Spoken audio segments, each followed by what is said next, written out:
Fun, fun, fun till the daddy takes your T-Bird away. I love that song. That's a great song. I love it to death. What is up, everybody? We got a few people already starting to get on, so we'll give y'all a few more minutes. But I want to go ahead and get a little bit of business out of the way.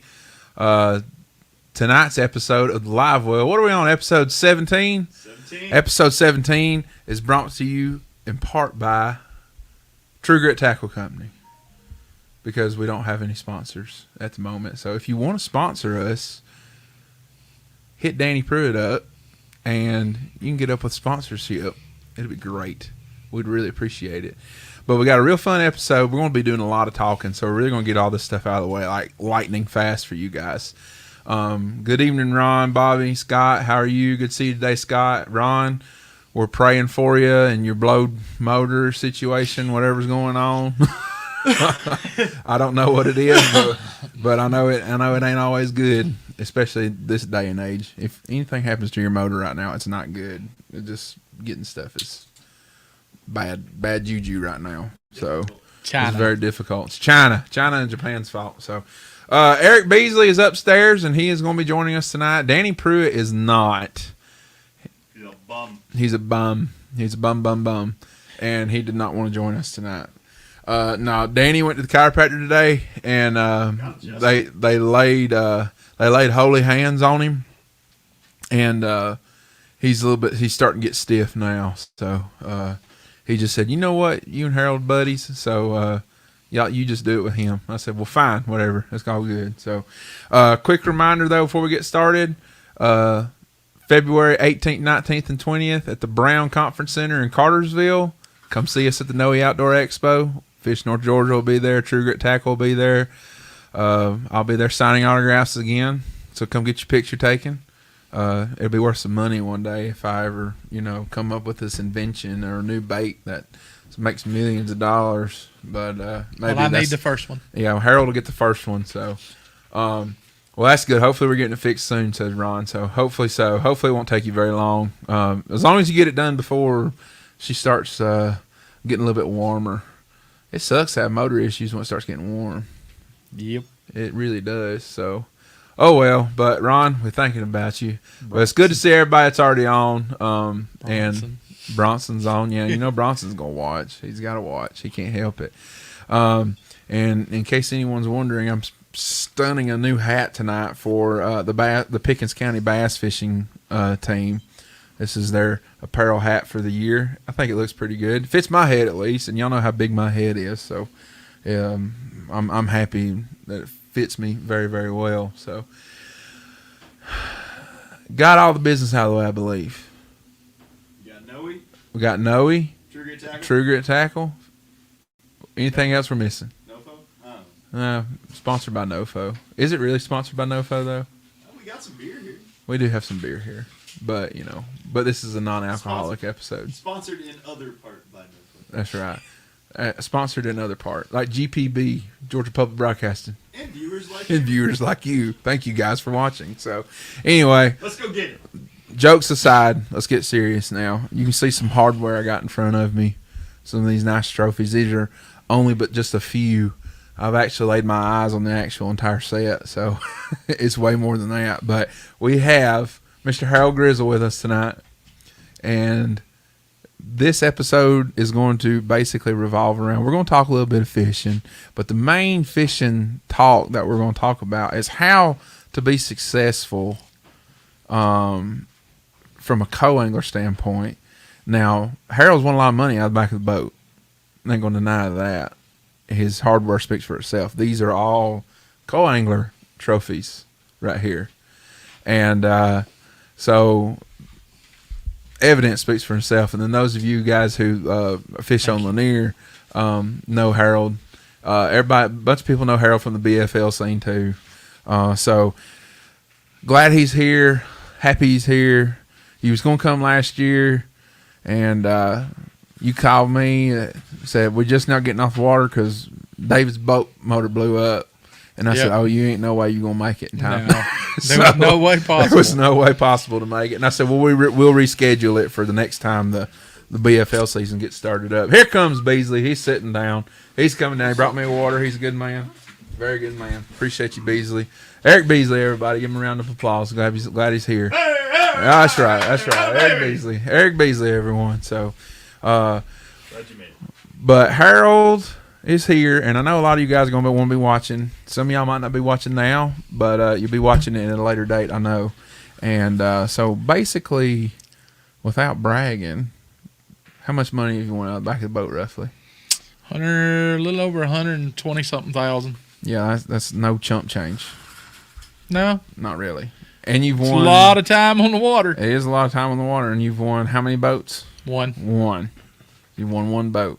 hit on Lanier One in the hit on super Lanier. tournament, or That's- not the super tournament, but the regional. Right. Okay. So the hardware and the accolades speak for themselves. So, hey, Chris Taylor, how are you? Yeah, you ain't been on. We actually just got talking about you today. We ain't seen you pop up lately to watch. So, good to see you. Thanks for watching. So, Harold, without further ado, let's talk about this. BFL season's about to kick off here in what? Just a couple weeks? Couple weeks. When's the first one? 26th. 26th of February. Yep. On Lanier. Mm-hmm. Okay. Any of them kick off earlier than that, like Savannah? There's a few other tournaments. I think Chickamauga went last weekend. So Are you fishing Savannah this year? no, You're not going to fish Savannah. Okay. I wanted to, but I just can't afford it right now. Can't afford it all. You can't always fish everything we want to fish. I'm gonna focus on the Bulldog and just see where I stand.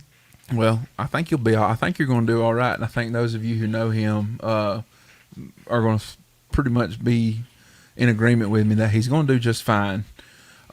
So this year, By the way, I'm not fishing as a co-angler. So that's what I was getting at. This year, you are going to be a boater in the BFL. yes, Are you excited? I sure am. I figured you would be excited. I mean, as many years as you spent in the back of the boat, I've been wondering whenever you was going to take the jump to just go ahead and say, the heck with it, I'm going to go. Well, there's been boating. several that's asked, and I just didn't do it because I'd had health issues, and I just didn't want to take a chance on hurting anybody or injure myself. So Right. but I got my health issue under control right now, so I I'm know. pretty good. I mean, you've been talking about that for the past couple of years. Yeah, I've You've got been this. working hard on it. I have. I lost a lot of weight, and I've gained a lot of weight back too. So It's easier to put on than it is to take off.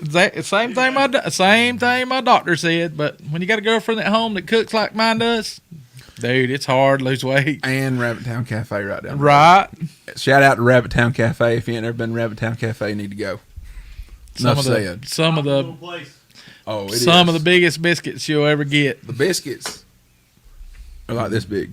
That's a dog head biscuit. Dude, they're big. Cat heads. Cat heads. That's bigger than cat head. Or to quote Jonathan Farmer, cat head rock. That's what. Could they be a future part-time partial sponsor of the Livewell? It could be. Call us. Call us, Rabbit Town Cafe. We might have to get something going here. Hey, biscuits and fishing go together. Supposedly they have some chicken livers and gizzards to die for, Oh, I can't eat it. but are they good? Yeah, That's just what I I've been have eaten them told. before, but I can't no more. I don't like gizzards and livers. Cause the way my gout is, if I eat anything innards in an animal or something like that, it just flares your gout up so bad. Right. And you're not supposed to eat it, but And that's why one of the reasons I know we're going to get to fishing. That's one of the reasons why you like to hunt so much too. oh yeah, I love my hunting too. Yeah, you do. You do. Yeah, somebody's got a bear running around over there. Won't let me come shoot it. Ryan. We might have to work something out. I got to get him over there. All you got to do is come shoot it.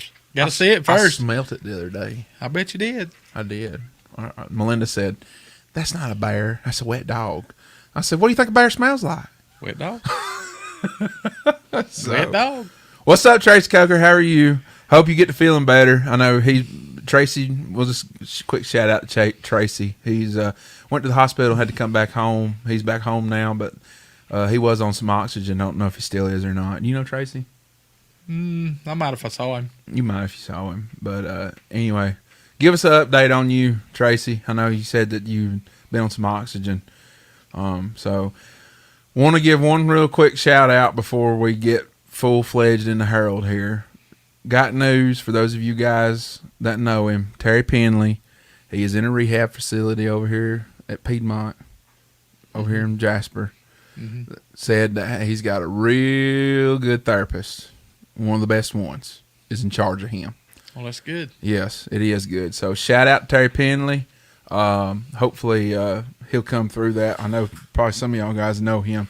He's been building jigs and all kinds of baits for God Almighty. I don't Years know. and years. Years and years. There's probably not many people who haven't probably not thrown anything made by him at some point. I mean, in all seriousness, or got him to make them something from him. I've still got quite a few. Yeah, he makes pretty good stuff. He does. He really does. Really durable.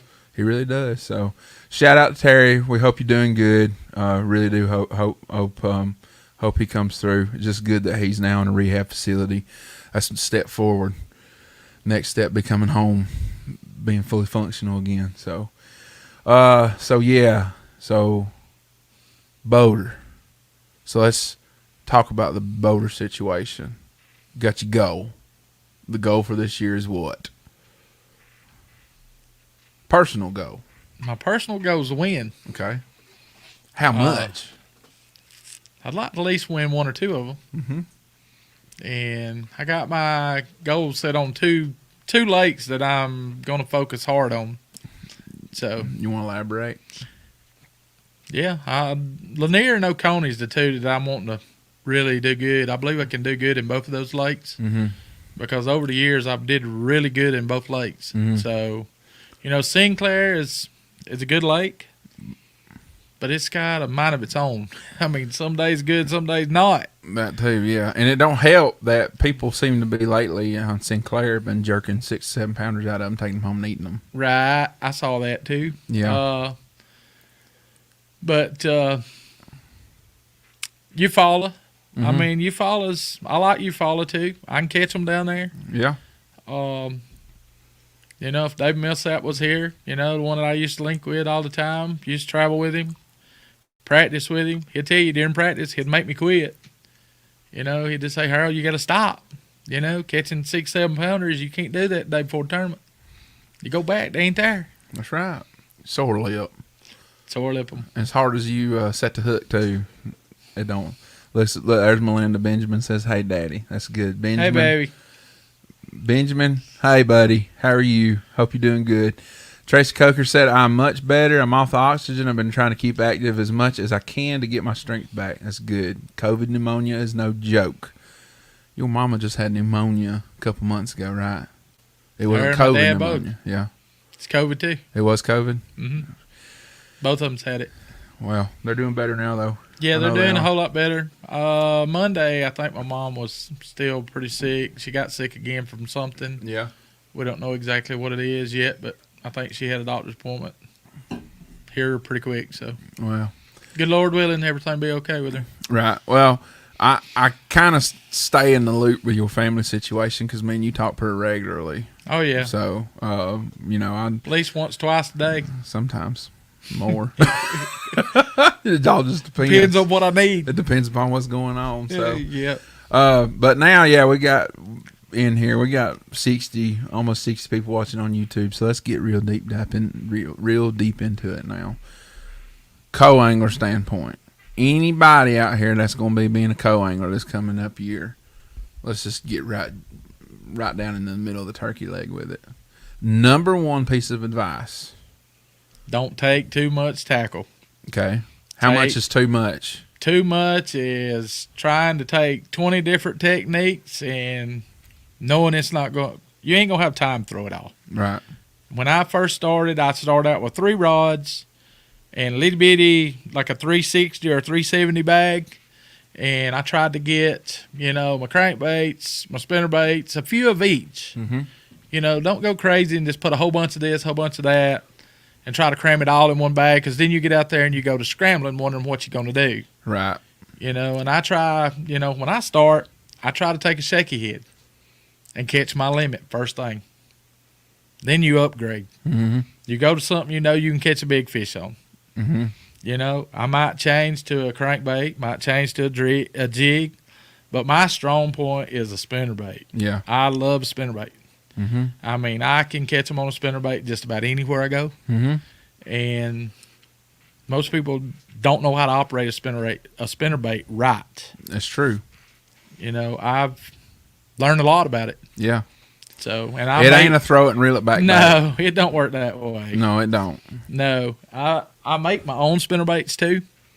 So, there again, most people don't have what I got. Right. So, Color-wise, head-wise, whatever, blade combination. Mm-hmm. Not something you can just go to the store, go to the Academy or Bass Pro and just pick up off the wall.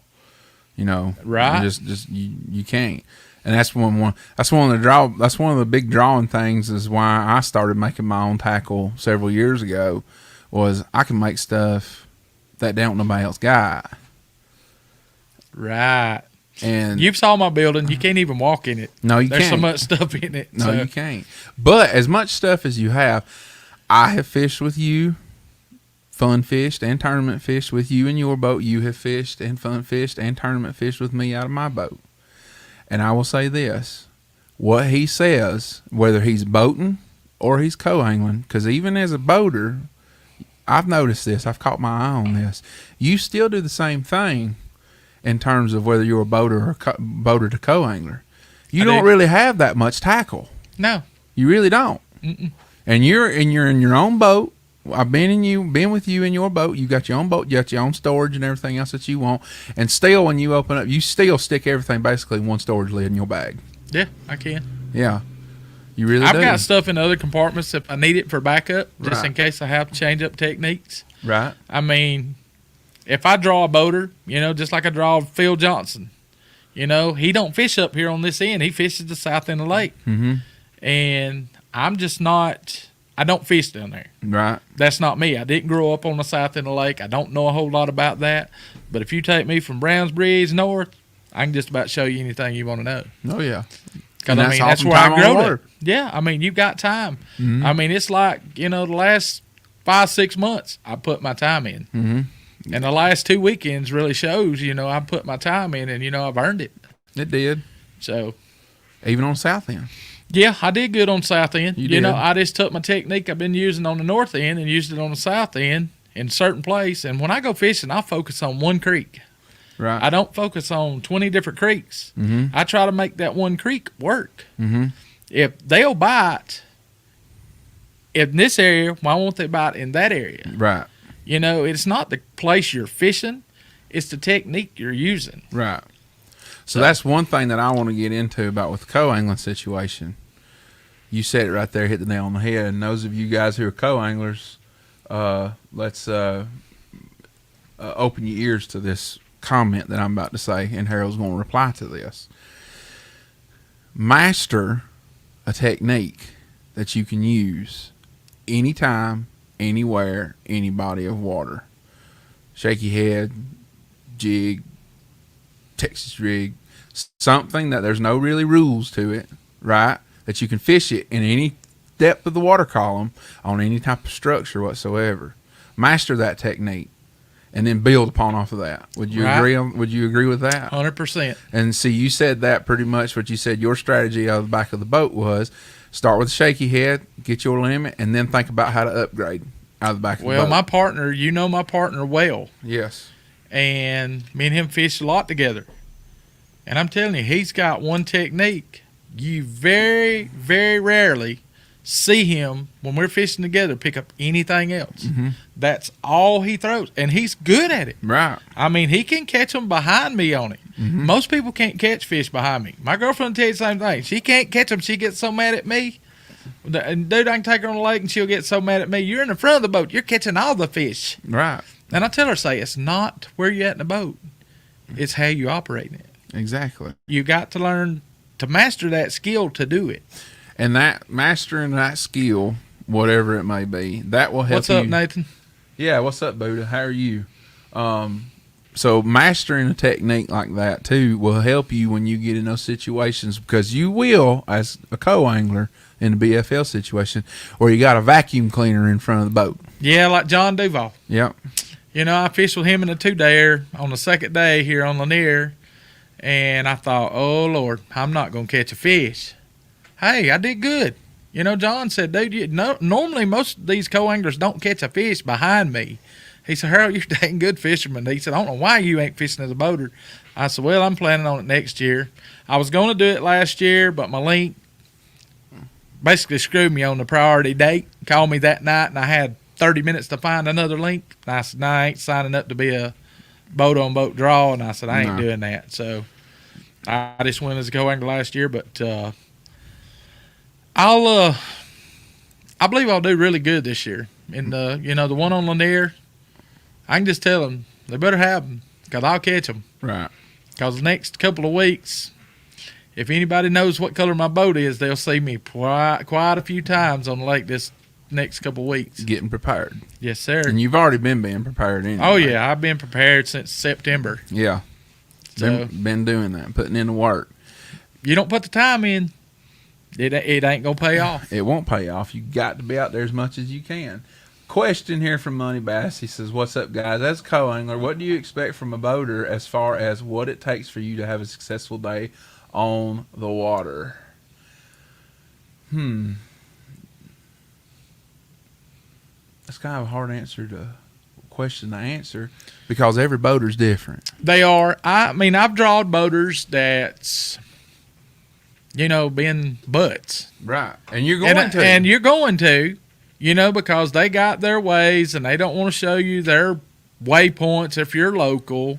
I don't care. It's just like, I drawed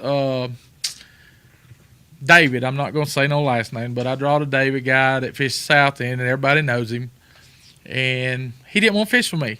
Right. He told the tournament director he didn't want to fish for me because I'm local, and he didn't want to show me none of his brush. And I told him, I said, look, dude, I could care less about your brush. I'm not worried about that end. You can take me to 1 million brush piles down there, and you'll never see me on them. And I've been down there, and I can take you right to them right now. It's all in my head, and I can remember every brush pile that if you ever take me to something, I can take you back to it. Mm-hmm. And, he took me to a lot, and he thought he was slick, but, moving off to the right or to the left, but yet you got a live scope right there in the front, and he's turning the trolling motor, and you're sitting here looking at it. Mm-hmm. Big brush pile goes through. Hello. I'm not no dummy. I wasn't born yesterday. Right. So you got a question right here, another question from Derek White. What do you mean by putting in the work? Just practicing a lot? Can you elaborate on that? I know for a fact that you practice a lot. I do. And I'm in on the terms water. of practice, I know the way that you talk to me about it is you do something. You don't go do the same thing every single day. No. So you like to figure out little different things, little different off-the-wall things to try to put patterns together. Give myself, I try, when I'm going to fish, like I'm going to fish this boater this year, I'm going to try to make myself to where I've got 5 to 6 different techniques that I can catch fish on. Right. Not just one. If you focus on one technique, you might catch them. And then again, about 2 hours into the tournament, it might totally change. Mm-hmm. You got to look at that time, the weather conditions, the temperature of the water, everything. And physically and mentally, you need to be prepared for those situations because they're going to happen. Yeah, that's just like changing conditions. You've got to learn to change with the conditions of the weather. Right.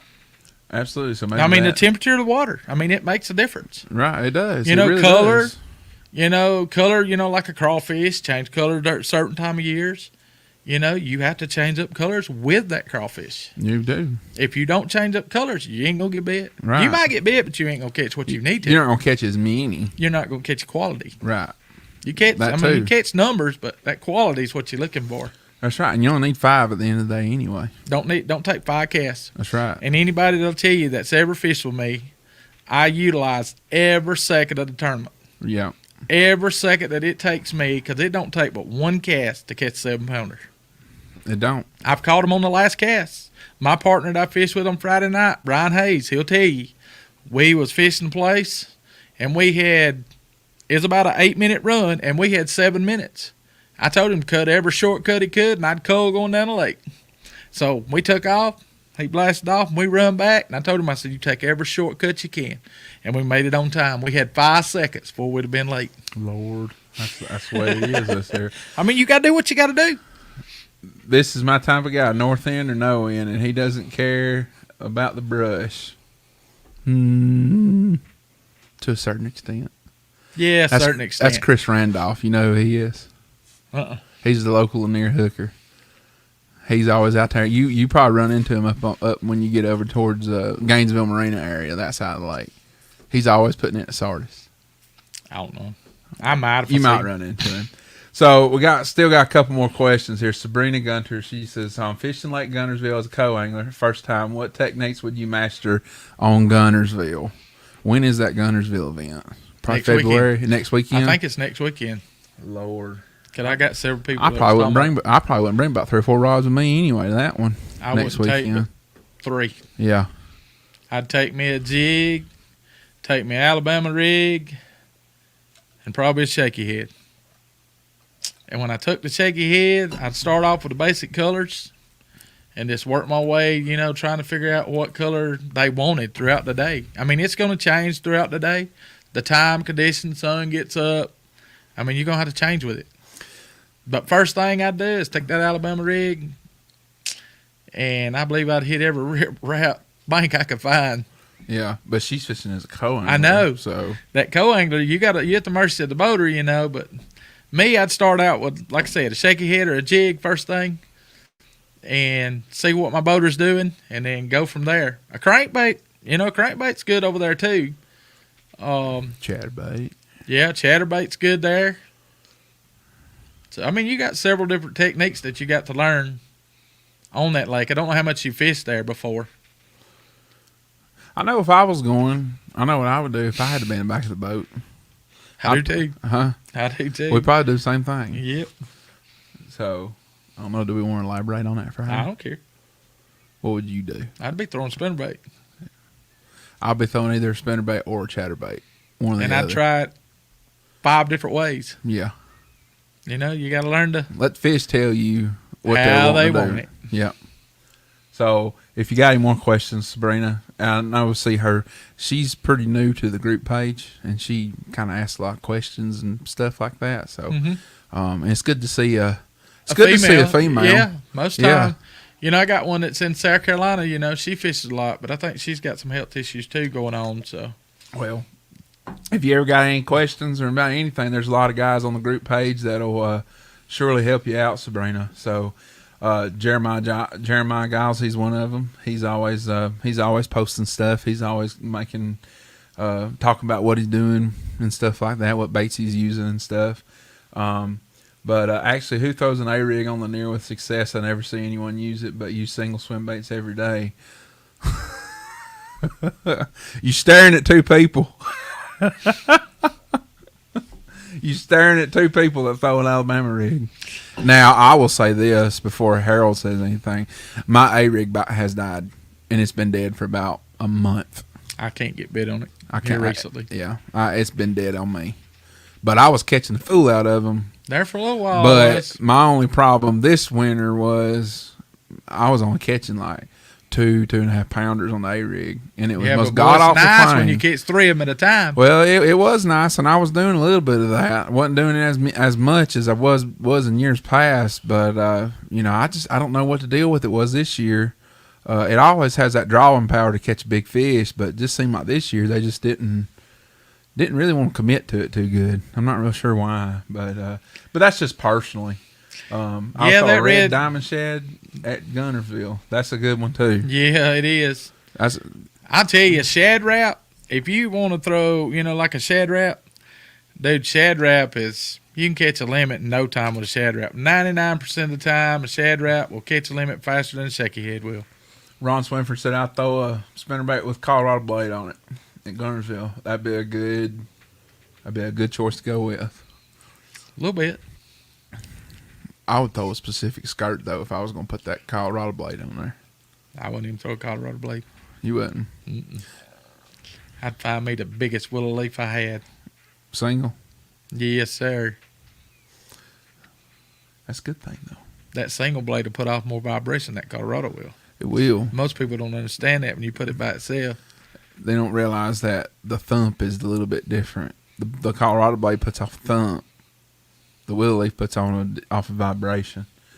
I'm here. I don't know how long. Yeah, we know he's a farmer. I know. She said, "Thank you. I've never thrown an Alabama rig. I do like shaky heads though. I got a couple of those jackhammers this week. Jackhammer would be a good one to Yes, keep down sir. there. Get you some. They don't make them anymore, and unfortunately, I got a guy who's going to be making me some. Mr. Lipsticker himself. Yamamoto quit making the Swim Cinco. Really? Yes, What? they quit making the Swim Cinco. For those of you guys who don't know that, the Swimming Cinco is no longer going to be in production. My heart. That's one of my favorite chatterbait trailers to put on the back of a I chatterbait. got quite a few of them. Yeah, it works. It does. It really works good. You don't need about 3 colors anyway. But No. I got plenty of the 3 colors I got, but they will run out eventually. So, we talking faster than I can write. We'll try to slow down a little bit for you though, as much as we can. So I got a Facebook page. If you want to send me a friend request, I'll help you out all I can.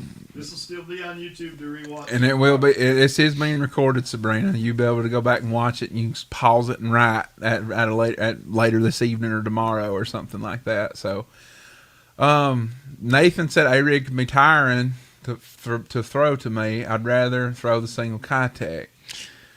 Better set up. Dude, you better get you a better reel and rod. Yeah, rod and the reel on an Alabama rig is night and day. Yeah. For other techniques, you can get away maybe with something a little bit heavier that may not be as comfortable. But in terms of Alabama rig, you have got to have something that your wrist will be able to hold up to all day long. Your wrist and your forearms. Well, I got a FX heavy rod 7.6 that I'm throwing on mine with a lose. It's a BB1 and it's a 5:4 to 1 ratio that I throw on mine. So yeah, most people like to throw them faster ratio. I mean, here's a tip on the faster ratio. The faster ratio reel you throw with an Alabama rig, the harder it is to wind the bait back in. Exactly. And it's going to make you more tired. I got a 5:1 to 1 and a 5:4 to 1. Mine's a 6:1 to 1. I don't have a 5:4 to 1 to throw it on, but I throw mine on a 6:1 to 1. The slower gear ratios with the heavier gears in them, they will help your wrist as you go out throughout the day. Did you know that, Beasley? You're falling asleep over here. Do you got any questions you want to ask right here? Not right now. Huh? Not right now. You can go Just to a sitting, power handle too. listening. Yeah, you can. Yeah, you can. That single handle. Yeah, that lose. A lot of guys do it on tranks too. Yeah, they do that too. The Shimano Tranks reels, because they have such a big gear in them. I know you pretty much, in terms of stuff, you have several things that you like, rods and reels that you are accustomed to. Talk about that from a co-angler's perspective, because first of all, being a co-angler, as for me being a boater, and you being a boater, you're going to probably do the same thing. As a co-angler, don't show up that morning with 15 rods. No. Please don't do that. Because, dude, you'll get all messed up, get tangled up, and you'll get all out of whack, and you don't know what to do. You know, it's, like I said, 3 to 5 rods is all you need. And the only reason I take 5 rods is I've got 2 that I have backup just in case a reel goes down or rod breaks. And I did have a rod to break in All-American a couple years back, and I didn't have another one, and I had to put it on a limber rod. And I really didn't like it the rest of the day. And, you know, it cost me 2 fish that I could have made, you know, did pretty good in All-American. But, Right. I mean, it's called fishing. So for the co-anglers, and I'll say what my opinion is on this, and you can tell me what you've done. My opinion, because I was co-angler too at one point when I was younger, when I was 18, 19 years old, fished the ABA, the Division 8, a couple years there. Bring you a couple technique-specific rods that you are very confident in doing, that you just got to have that rod and reel set up for that specific thing that you're going to be throwing a lot. But then I would say bring you a couple other rods, 2 at minimum, at least 1 spinning rod and 1 bait caster that is kind of like a all-around rod that you can throw different things on if you need to, and it'll still handle. One of my things that I'll say, and I think Harold does this too, I'm not sure. Actually, I've really never asked you this question before, but I'm about to find out the answer here in a second. If you got them, bring you a couple in your bag, bring you a couple other reels. I do that. That you can swap. Okay, so you do that. Yeah. Mhm. Bring I you do. a couple reels that you can swap them in and out on. If I'm going out of town, and most of the time on practice days, I usually go 2 days, Yeah, right, Bronson. and Only bring 4 rods. He had 12 last Sunday. he probably didn't catch no fish. He caught 1. Dang, 4 rods, But me and 12 him, rods, and but- caught 1 fish. But me and Woo. him sucked last Sunday, so it's all good. Bronson, I used 2 rods last weekend. The whole weekend, All weekend. So 2 rods, don't take any Which spike two? it. Which 2 rods? 2 G Loomis rods, and 2 Lew's reels That's right. Don't matter what's with on line, the end of hook, and sinker on it. them. Line, hook, and sinker. That's right. Oh no, you ain't getting that out of me, not yet. I'll tell you that after the 26th. What size bobber? Woo, What color bobber?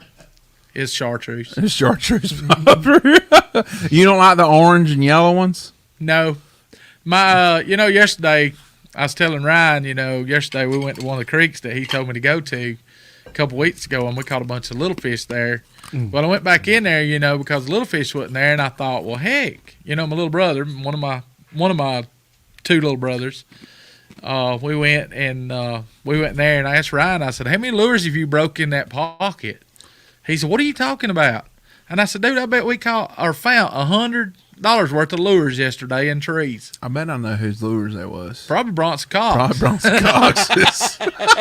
Yeah, I did. I said, "What are you talking about? I don't lose." And I that know much Ryan stuff." makes a couple of the baits that I had, and I know he throws one of the crankbaits I found, and I know he throws one of the jerk baits I found. I thought, Lord, Ryan. It wasn't me. Most people don't like going to the bank and getting lures loose, but dude, when you got one hanging off a limb that's 40 feet hanging down and it's 3 foot off the water, and the water's still 8 foot, No. just go in there and get it, brand. I'm talking about brand new. No. Okay, we got to stop right here, right now, this second, because it wasn't too long ago. I believe it was last September. I believe me and you went fishing. Well, you had went fishing 2 days prior beforehand during the week, and we went in my boat, and you said, "Hey." Light bulb went off in your head. Go back here in the back of this creek. Okay, so I drive us back there to the back of this creek. Go over here toward the left-hand side of this bank over here. I said, okay. I'm thinking we're going to be fishing a spot. He said, look up there. I said, what? He said, you don't see that thing shining? I said, is that spinnerbait? He said, you dang right. He said, get your tall butt up there and take a rod and get that thing down. Do you remember that? I do. It was a Georgia blade spinnerbait that was hung up in a tree. Yeah. So I'm standing up on the front deck of my boat with a 7.5 foot rod trying to get this spinnerbait down. I finally knock it down and it falls down in the boat. And he says, all right, now let's go someplace where we're going to go catch fish. So he wanted me to only go back to that pocket and use my 6'7" Sasquatch butt to get it down. Yeah, because I Because couldn't you reach wasn't it. tall enough. I was about 3 inches short. So he took advantage of me that day. So, but let's see. Scroll back up for a second, Paul. I didn't know if we had another question or not. So Derek White said I used 3 rods all year. I'd have to see that to believe that, Derek. I normally pick 5 rods when I join people on boats, but when I'm by myself, I've brought more.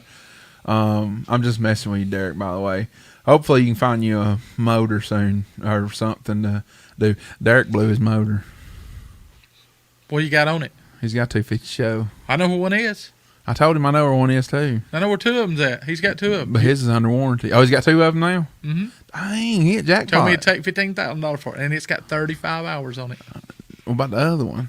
He didn't say. He didn't say. Mm-mm. I told you, Derek, he had one, so that's what He's got it. is. It's He's got it. 2013. I think Derek's thing though is it's his motor right now's got a warranty on it, but he said it's gonna be 6 months before you get ahead. I'd Yeah, be I there. wouldn't be Gonna put me a waiting on motor on there. I wouldn't be waiting on it. Now, that's why I build my own. I found a square bill crankbait one day, tied it on, and caught fish on it right then.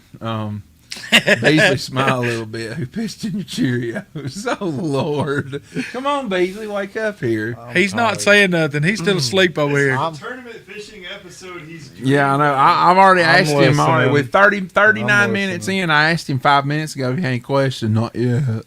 Normally he's a chatterbox. I know you watch the show from time to Oh time. yeah, I see him on here. He's a chatterbox, and tonight it's like, what'd you do? Did you fail a math test or something today? No. He's Science test. He's just taking all that info. That's what I'm doing. Did you ask a girl out on a date and she said no? Nope. I got a tournament this weekend. I don't have the time for that. You always got the time for that. No. Does he need to make time for a woman a little bit? Nope. Nah, No. heck, God no. Thanks a lot, Harold. Oh, he's got a girlfriend. That's right. Oh, let me tell you, they always get in the middle of it. Corey Harmon told And mine's me- probably watching still. Oh, I'm sure she is. Melinda, we love you. We're sorry. She cooks a good meal, though. She does. Corey Harmon told me that we needed to get us a fundraiser together to get Beasley some my new God. new pants. Oh, my So that way he God. ain't wearing these shorts around. Jenkos. If you guys had a fish tank, what fish would you put in it? I like that question. Oh, man. I know a guy who put bass in one time. He went to work all day and he come home and bass was laying in the floor dead. He just jumped out. Laying in the living room. I just jumped out of it, didn't it? He decided he wanted to die, I guess. He committed suicide. He didn't want to stay around us no more. Lord. But that sucker got fed blue backs, crappy minnows. He was about that big when I first got him. And then he wound up about, I guess it's probably 12, 13 inches by the time he committed suicide. He's about 4 years old. Yeah, about 4. Yeah. Because they won't grow good in the tank. But it's good to watch what they're, how they act. You can learn a lot. Dude, You unreal. learn a lot about their behavior. Yeah, Because you unreal. don't have to step outside and you can already tell kind of what the barometric pressure and stuff's doing outside. The bass is going to tell you sitting in the tank. Well, I had him for a reason. When that fish would lay on the bottom, they'd tell me that fish out in the lake's laying on the bottom. Right. That's what I was saying. And then when if it's sunshine, he gets to see the light outside, that fish would be swimming around real slow looking. Because we had little trees and stuff inside. Yeah. But, we kept minnows in there all the time. And he would run them around a little bit, but if he wanted something on the bottom, like a worm or something like that, he'd go to the bottom and get a worm. He wouldn't worry about the minnows. He'd leave him alone. It was neat the way, dude. You just have to do it and That's interesting. watch them. I'm trying to make my Melinda let me do it in my basement. That's what you need to do, a big old whole wall. She won't let me. Tell her we'll come in and do it like Bass Pro. I know we'll have to, won't we? I got Yeah. plenty of room, don't I? in my Yeah, we'll basement? make a fish tank where we can throw it. That's what Yeah, Danny that's needs what to we do need. here. That's what we need. We need to talk Danny into doing that here. All you guys. Are you on there yet, Danny? I got a thing for all you guys that are watching, for my sake and all you guys' sake as well. Let's do this. All y'all message Danny on Facebook saying, invest in Ryan a swimming pool or a big fish tank. That's expensive. I don't care. Okay. I want one. It's a business expense. It's a write-off. Yeah, Danny can write it off. To write up. So all of you guys message Danny on Facebook whenever you get a chance. Say, build Ryan a fish tank. So I need one. Then all y'all can come hang out with me and we'll throw lures in the pool. That'd be fun stuff. So Then you can test the lure out right. before you buy it. That's true. Yeah. That way, yeah. That's how you write it off. That's how we write it off. Pure grit test pool. That's right. That's exactly what we needed to be. Danny's gonna kill you. Danny's gonna show up with a kiddie pool from Walmart. He gonna fire all of you in We'll tomorrow. put rocks in it and stuff like that. We'll dump a bunch of bluebacks in it and see what happens. They won't live.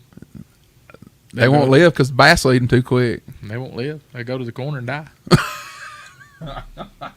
We done been in that situation too. I've been trying to figure out how to keep them alive. There's a good question right here.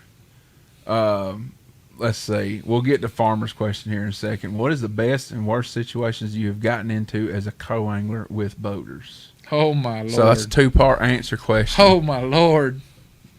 Go get me 2 more bottles of water. Don't look at me like that. What? Here. Oh, I got me one. All right, so let's got start my with this. tea. What is your worst one? No, let's do your best one first. What's your best situation that's ever happened to you in a BFL? Well, my best situation was on Oconee. Lord forbid, I hope he's not watching, but He might be, he might not. we had a great time. But, I laughed at him all day. we pulled up to a spot first thing in the morning, and I'm still sitting here getting my stuff out, ready to fish, and he's already fishing, done fished 2 docks, and because I don't like putting my stuff on before I go because everybody just looks at me because I win so much. So, we pulled up to the dock, and he fishes this dock, and I tell him, I said, dude, why are you going so fast around the dock? He said, what are you talking about? And I said, dude, you got that trolling motor on 70. You're going to slow down. I said, my poor lure won't never hit the bottom the way I use mine. And he said, really? He said, you think you can catch them out of them 2 docks? He turns the boat around and goes right back up to them 2 docks. And he said, show me. I pulled, got ready. I threw it in there. First cast caught a 4-pounder. He said, you shitting me? I said, no. I said, dude, it's all in how you doing it. Took and put that in the live well, skipped under the dock, and caught a 3-pounder. He said, I've done skipped all in there and ain't got a bite. And I said, well, I guess you ain't holding your mouth right. And he just died laughing. It was funny. And we went to the next dock, and I caught 3 fish out under that one dock. And this man goes digging through his box, looking for, the worm that I was using. I was using shaky head. And he goes looking through his box and trying to find some worms. And I said, dude, I got some worms. I said, if you want one, I'd be more glad. And that's something I always do. Regardless if I'm co-angler, boater, whatever, I always help my boaters, my co-anglers. I don't care if I got it. If you want it, you're more welcome to use it. I'm not greedy by no means. I want them to do good too as much as I do myself. But he went and dug through his rod, spooled up line on his reel, put it on there, put the same lure that I had, skipping underneath these docks, and could not get a bite. I'd skip under there and catch a 4-pounder, which I won the tournament. I had 1609, I think it was, at Oconee. I just had left in one Lanier, the month before. And he told me, he said, Harold, why are you fishing as a co-angler? I said, well, I got health issues going on, and I don't need to be hurting nobody. That's these 2. Yeah. That's these 2 right here. One of the 2. But, he, got there at the tank, and he told me, he said, he commenced telling everybody what I was catching them on. And I said, look, dude, I told you this morning, don't tell nobody what I'm throwing. Oh, I'm sorry. And I said, well, look, dude, I just asked you not to tell nobody because everybody's looking at me, like, what the heck is he doing? And I know Buddha's always asking me, man, I need some of them jigs you catching them fish on. He asks me that all the time when he was fishing as a co-angler. And, I give him one. I think I gave him 1 or 2 of them. And he said, man, I can't get a bite on that dang thing. Would you tell him you wouldn't hold his mouth right? No. I mean, no 2 people fish alike. They don't. Nobody. I mean, I can put on a lure and catch fish, and you can put on a lure that you're confident in, and I can't catch fish on it. I mean, it's just like everybody's throwing that Kitech right now. Mm-hmm. I can't catch a dang fish on that single Kitech for nothing, and I don't know how and what they're doing with it. And I've throwed that thing. I'm just tired of messing with it. So it's hanging up in the building on a rack. All of them. You didn't believe me last month when I told you how many fish I was catching on. Oh, I know you was catching them. I just can't catch them on it. I don't know why. What I'm doing wrong. Now my size has gotten way smaller. But I don't know how to catch bigger ones right now. That's been my plague the past couple of weeks. Harold using 3-pound line and a Zebco ugly stick. Do we want to get into that conversation? I would love to do that one time. Just take boat out there one time with my little closed face, Zebco 33, and just show you how to catch fish. One time. And you wouldn't make so fun of that Zebco. They still don't know about it. I still don't think nobody believes you when you caught that big fish at Kiwi 2 years ago. They don't. Nobody does. Still don't believe you. Tell us the story. I don't know if he wants to. I ain't even going there. That story. You can tell the story, but still don't nobody believe you. But I see Bazilla's TV question. We'll get to it next. Farmer had a question about entry fees. Mm-hmm. What's your thought on the entry fees and what BFL's been treating them the past couple of years? One year it's one thing, the next year it goes up, next year goes up. Hell, now to fish, if you dang punish nearly if you make regionals now because you got to pay the dang entry fee to make Sure to do. fish. You do. So I don't really like opinion on that it? part. I don't really like the part they did that, but I understand. But you got to think, throughout the year they make a killing on every one of us in tournaments because I've sat down and I've figured all that up. How many boats is there, and how much money the entry fee is, or whatever. And dude, every tournament they're making $50,000-$60,000 off us. But yet, they still do, the All-American throughout the year. I mean, at the end of the year, they do the super tournament. What happens when you win the All-American? You ain't going nowhere. You ain't going nowhere. Not As a co-angler, no, you you're don't. right, not The anymore. boater, you get to fish, the big tournament. Yeah. And It used to be the co-angler and the angler, though, both got a qualified to fish the Forest Wood Cup. But that's because everybody more. complained about the Forest Wood Cup. The boaters didn't like taking the co-anglers. And they're glad, they got I to fish heard. alone on the last day. Hmm? They got to fish alone on the last day. I know, but I don't know. They cry about it because if a co-angler, if he's broke off and the boat turns around and the co-angler throws up there and catches a 7-pounder off what he's been throwing at, he cries about it. Boater cry about it. Hey, I'm not out here to downgrade anybody or do anything like that, but if that boat turns around, that water's fair game to anybody in that boat. Mm-hmm. I mean, it's just like I did. I fished, the pro tour that come here. I finished 40th in it. My boater screwed me. Who was your boater? My first day boater, he was from Arkansas, right there at Ranger headquarters. I'm not going to say no names, but he screwed me. Because, dude, I took a spinnerbait and threw it over here in this tall grass, and, dude, I watched her come out to get it, and I took it away from her. Before I could get a chance to throw right back, he done throw it in there and done caught her. Oh, no, dude. 712 is what she weighed. I think, what are you supposed to do? Ain't nothing you can say. All it really do is grind your gears. That's Oh, about I was wide open then. I mean, I had a limit. Yeah. I had a limit, But you were trying to upgrade.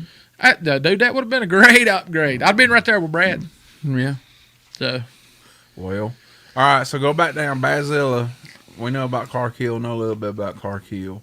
nah, we don't know nothing about that. We don't know nothing about Clark-Hill, but April for the first time. Where's a good place to put it in? April? Mm-hmm. I'd probably fish south, wouldn't you? In April. Yeah. I'd probably stay south. On south All end of the lake. south. Yeah. Wouldn't ever come Because above up the Brad. rivers, it'll ought to be pretty much then over there. It'll be postponed. Yeah. They always spawn up pretty early up there. You don't think so? Mm-mm. I love you. He needs to That's stay what- on the that's south the way end. me and you always talk. He needs to stay on the south end. I always say something to Harold, and he always That's looks where at I'd me like put I'm in. an I'd idiot. put in at Bayless Creek and fish around Flat Creek. No, we're Bayless. on Carter. We're on Clark Hill. Oh, Clark Hill? That's why I was saying you sitting there looking at me funny. I was like, That's dang. why I was wondering why he was looking at me funny. I was like, dude, it's pretty hot and heavy up the rivers already, spawn wise, on Clark Hill. Yeah. I would say south. Yeah, I'd find me a creek right there close to the south end, and I'd focus on that creek. Dude, I'd have my eyeballs peeled, boy. If anybody knows me, they know I'm a bed fishing fool, dude. I love bed fishing. But And not everybody is. I can catch them. That's the problem. I can catch them, but I just don't like to when I'm out here looking. So, I don't know if anybody knows. Last year I caught a 25.67 Mm-hmm. limit last year, largemouth. So I think I can do it this year too. Let's see. I'll do it here. a couple of times this year. Neil Scoggins says I wouldn't even fit. You're missing out. The south end of Clark's Hill's good. The whole lake's pretty good, but Beasley learned that the hard way. I told Beasley last year at the end of the fall. He said in April? Huh? He said in April? In Clark Hill? I'd have a buzz bait in my hand, and boy, I'd go to town with that thing. Cover water. You dang right. Have the trolling motor on about 60. John Duval would be 70, or 80. So would me. So would I. With a 10-to-1 ratio reel and gone with it. You've been with me throwing buzzbait. Them boat moves sideways. Dude, if anybody ever fished with John Duval in the back of the boat, I'm telling you, that is a throwing fool, dude. That sun gun is accurate, too. If you any co-anglers out there, if you ever draw Mr. John Duval, it's a learning experience. You might as well sit down the back of the boat and just say, hey, I'm taking one for the team. Because he's going to put it, and I'm telling you, he's going to put you on the drive, too, because he can go. Drive, and you're going to learn a lot just watching him. Because he's something else. He is, dude. I'm telling you, that's one of the best guys that I've ever fished with out of the back of the boat. And, I've always fished as a co-angler, and I've only drawed him one time. And I told Dave Millsap I just want to draw John Duval one time before I quit fishing as a co-angler, just to watch him, because everybody's talking about John Duval. And I got my, wish in this 2-day here on Lanier, and he did really good. I mean, he should have did better, because, he lost a few fish that, it's like I told him, I said, dude, if you slow down a little bit, you wouldn't have missed that fish. Well, that's just not me. I said, okay. He said, I lost that, and we'll go get another. That's the way I look at it, too. If you lose one, I draw the boater over yonder at Neely Henry. And he was from Kentucky, and I think this was Super Tournament. And we pulled up to this pipe. Water was running underneath the pipe, and on the other side, you could see through, and the fish was schooling like crazy. And he said, you think you can get to the other side? And I said, yeah, I can get to the other side if you pull this boat a little bit further forward. So I took my dang jig, and I went and skipped that thing all the way through the pipe, out the other side, underneath the roadbed. Went all the way out the other side. And, dude, as soon as it hit the water, it got it. He said, now how you going to get it back through it? He said, that pipe's going to cut the line in two. I said, no, it ain't. I held my line up high, and I started winding. The fish held to it all the way through the pipe. It come off this side. I set the hook. Line broke. About a 7.5 pounder jump right there, and my boater said, and this is my worst experience. My boater kept saying all day, that's going to cost you. That's going to cost you. I just finally, dude, I got tired of it, and I told him, I said, just shut up about that fish, dude. That fish is gone. We can't bring it back. There's nothing we can do about it. Just go fishing. Shut up about it. I don't want to hear about it no more. It's gone. And he ain't like he got mad at me. And I told him, I said, look, dude, you don't want to keep agging up, bringing it up. Just shut up about it and go on. Mm-hmm. He ain't like he got mad at me. And I said, oh, well, he'll get over it. Well, ain't nothing you can do about that. You're going to lose them. You lose them, you just got to learn mindset. You got to learn to keep your mind off of that one fish and go on, because that fish ain't coming back. There's no way you're going to get it back. Good Lord it wasn't meant for you to get that fish back or catch that fish. Good night, Tracy. Hope you get feeling better, man. Thank you. Yeah, Beasley said thank you. They got a high school tournament Sunday at Laurel Park. Yep. Really? Mm-hmm. Yep. It's going to be, there's going to be some big bags. Just Sunday? From what I've seen, yeah. Sunday. What high school? What tournament is it? It's Jesse's. Yeah, GHSF. Yeah. There's some pretty good teams in that thing. It's Lumpkin County teams. I wonder if Daryl's son's in it. Probably. Where's Daryl's son go? Where's he at? He's at Tallulah. Tallulah Falls. He might be. You'll call him up and ask him. I will. I always help him and his son out. Daryl Dude, I used to fish with Daryl. Daryl's a good guy. Daryl was a good guy. He's a dang good fisherman, too. He is. He's a jam-up fisherman. Those of you guys who might know Daryl Broom, he's probably took your money. I know he's took my money on many occasion. We've took quite a bit in the East Hall Club. That's true. Me and Dane want to know, how often do you throw the banjo minnow? You have that actual original case of those things, I do. Don't you? I sure do. Like the one that came off of the TV. I'll tell you, the banjo minnow is not good for bass, but if you take that thing below 20 bridge and fish for trout, that thing's bad. There's just some juice, Paul. I'm telling you, that thing's bad. There's just some juice, Paul. Not only that old flying lure, I don't know if you remember them. That flying lure's bad down there, too. You would. Oh, how? I've caught them on it down there, dude. Caught some big old browns on it. Because, I mean, dude, that flying lure, when it comes down, it'll bump. Like it here, it'll hit, and it'll bounce, and it'll just keep bouncing until it goes right up underneath it. You see what Ron said? No. Look what Ron Swinford said. He said, if you hooked one that big and lost it, you can hook one later. Unless you're fishing out tuna, then you should go to the ramp. He don't know nothing about. He don't know who one of your mentors is, does he? Obviously not. Well, I can tell you my mentor was banned from Altoona, so I'm sorry. And I'm telling you, he's well known too, and he's a dang good fisherman. You don't want to say who he is? No, sir. I didn't think so. Don't want to bring that name up. Don't want to bring him up. Didn't think so. That's what I'm gonna ask you.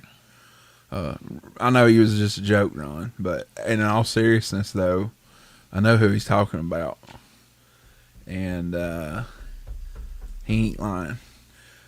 What are your thoughts on Panoptics and live scope in tournaments? Well, he's got Panoptics, so I know he uses it. Who? You? No, I ain't got no Panoptics. Panoptics, right here. What? Whatever. This dude right here built him his own custom built mount I sure did. for his Panoptics on the front of his boat. I got a picture. He said, "Look here." We seen him last Sunday. He said, "Look what I've done." And I said, "What?" I said, "What in the far have you done?" He's got the aluminum mount built, fabricated it himself. I sure did. He really did. For those of you too, can I say this? For your talking about this wizardry with boats, No, I don't care. You don't want me to? I don't care. Harold works on boats too and stuff on the side. He'll help you out a little bit if you need some stuff. Show me a picture. Look, here's this picture. I want y'all to look at this thing now. Turn it sideways. I want you to look Probably. at this. See that? Yeah. He rigged that up. Paul, what can we do here to Hold the phone vertical for one. shut up, Paul? Here, You had it. put this. I can't. If you need to throw it in front of my face, we got that one. There you go. I want y'all to look at this. That's as tight as it gets. Yeah, everything's white. It's hard to see. And you built that. You fabricated that. I sure did. There you go. Dude, there's a will, there's a way. You got to save money somehow. I like how you leave the dang Lowrance up on the dang console still, but you take the garment off. Well, I don't want everybody to know I got Panoptics. Oh, Lord. The Panoptics is a trying to game disagree. changer for anybody, but the thing is, you got to learn how to operate You're it. going to turn that off. Oh, crap. Huh? There you go. So there you go. I didn't realize that showed up for y'all too. I thought that was just a for me thing. LJ says, "What did I miss? Awesome time at Taco Thursday." We ain't never got no invite to Taco Thursday. They wouldn't want us Just coming show up for around. that. How many people did y'all have? About 24? They had a crowd last Thursday. LJ and all them. LJ was there. Jeff was there. Jimbo was there. I'm talking. They had a bunch of people there. They just had a family get together, huh? By the way, I know you. Wicked pizza. By the way, that reminds me that LJ's on. Shout out to Jimmy Meadows.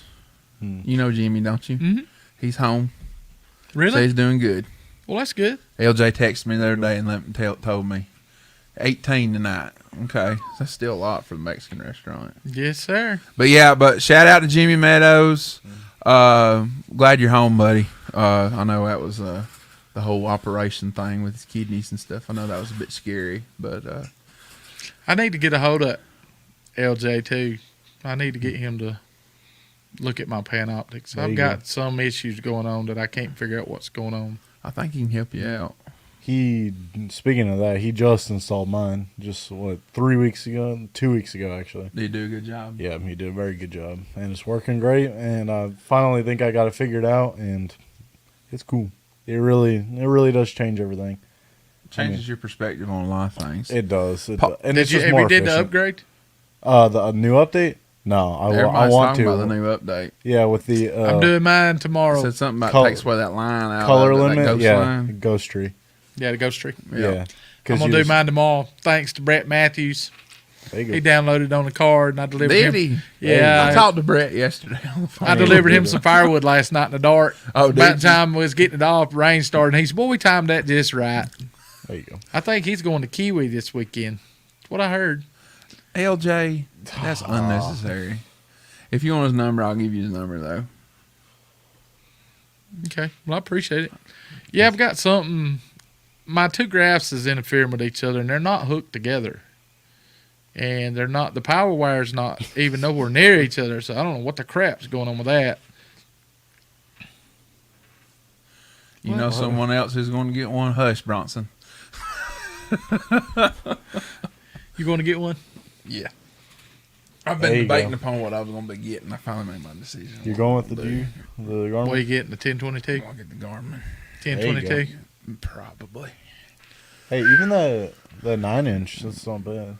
Dude, 9-inch is it's inexpensive. And it's Jeff, now let me And say it's this just for as those clear. of you guys who are Yep. watching. Jeff Nail told me that unless if you don't give a crap about fingerprints on the 9, get the touch. get the 10 Oh.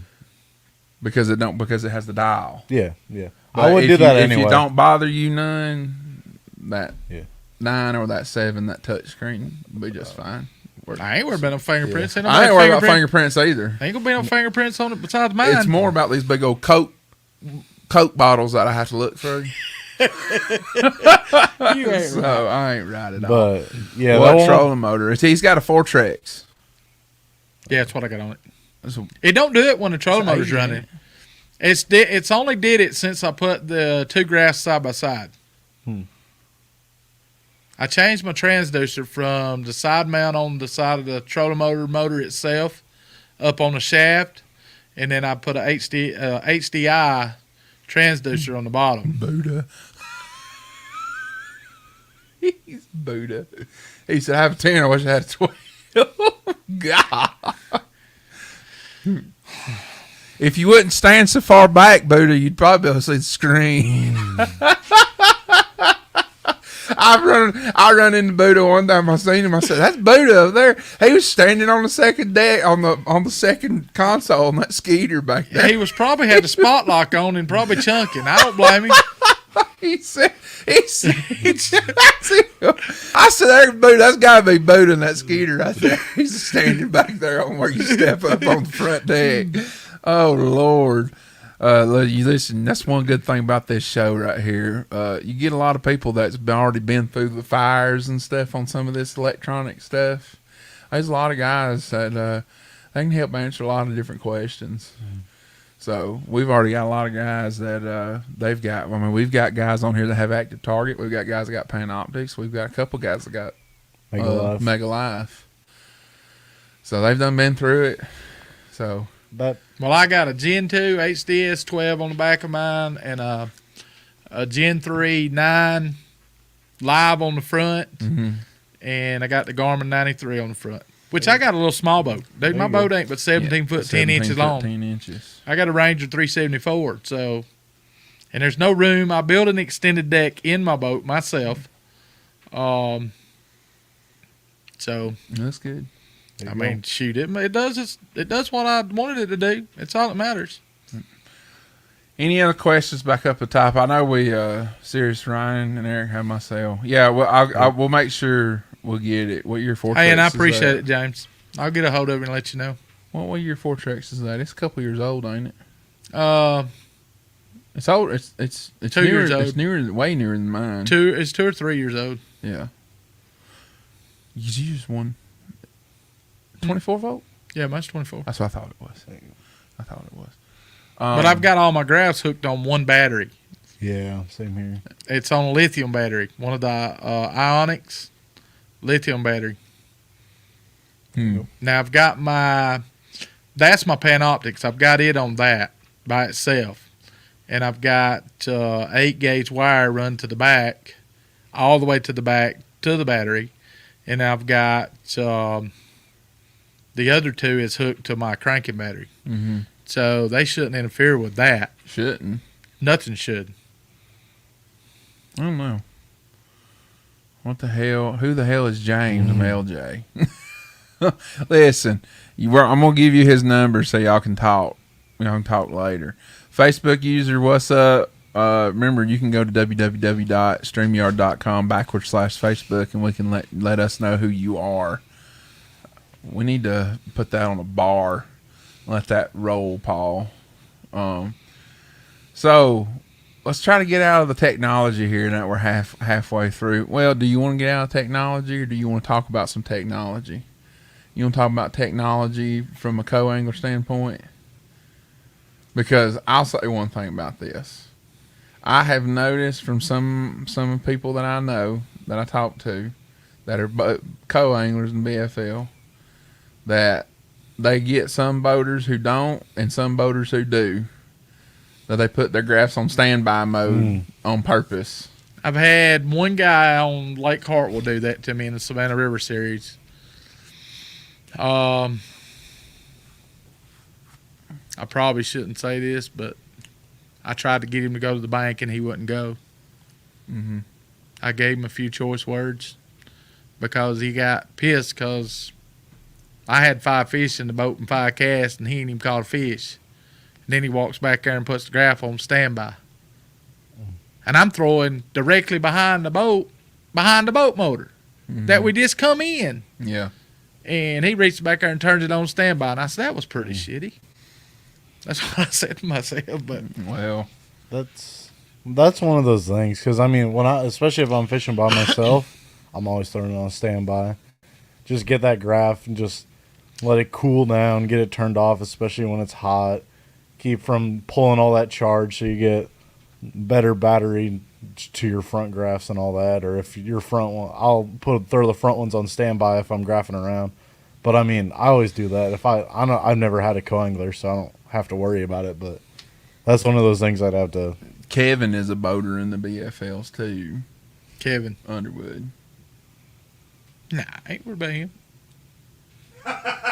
I ain't sweating, Kevin. I wasn't evaluating that. I'm I not wasn't sweating, saying Kevin. anything about like that. I ain't sweating none of them. The man is where a bunch of us wish we were right now. He's at the beach. I know, in the heat. Where you at, Myrtle Beach again? Probably. He likes Myrtle Beach. I said, that's too dang far of a drive. He said, it's all right.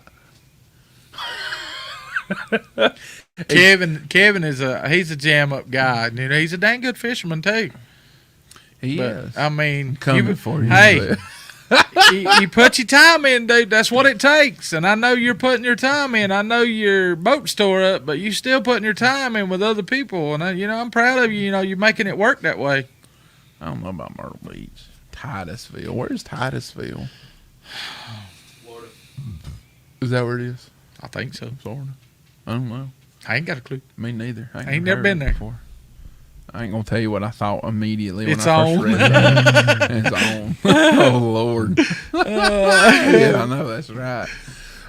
So guys, keep coming with your questions and stuff though about the BFL side stuff with the co-angler stuff, because that's what Harold's mainly here for. I'll not to interrupt you, but I'll tell you something. When I'm fishing, and for the last 2 years, and my partner, he'll vouch for this too, 99.9% of the time that we are fishing, the graphs never get turned on. Because I already know what I'm fishing, the way I'm throwing, and the technique I'm using. And I know there's fish there. But it's like I've said numerous of times, if you'll take the knowledge away from the people that's out on the lake, take them grouse away from them, I can beat them every time. 99.9% of the time, you got everybody focusing on a graph. Hmm? Does he do that? Rely on a graph? You've never even been fishing with me. I don't. You guys- talk about it all the time. I do a lot of finding, but it doesn't. Once I find it, especially when I know where it is, it's fine. That's all I bought mine for. Yeah. Eliminate water. There That's you go. all I wanted to do. Eliminate water. I can pull up to a place and look, scan, see if there's anything there. If ain't nothing there, I'm gone. Yep. Because, I mean, I fish a lot. I fish a lot differently than you guys. How do you feel about co-anglers getting hung up? Oh, my Lord. We was talking about that earlier with Danny Pruitt. My Lord. Well, I mean, say what you said upstairs. I've got to say, I love my daddy to death. He's 71 years old, and he loves to fish. And he's taught me just about everything that I know about fishing.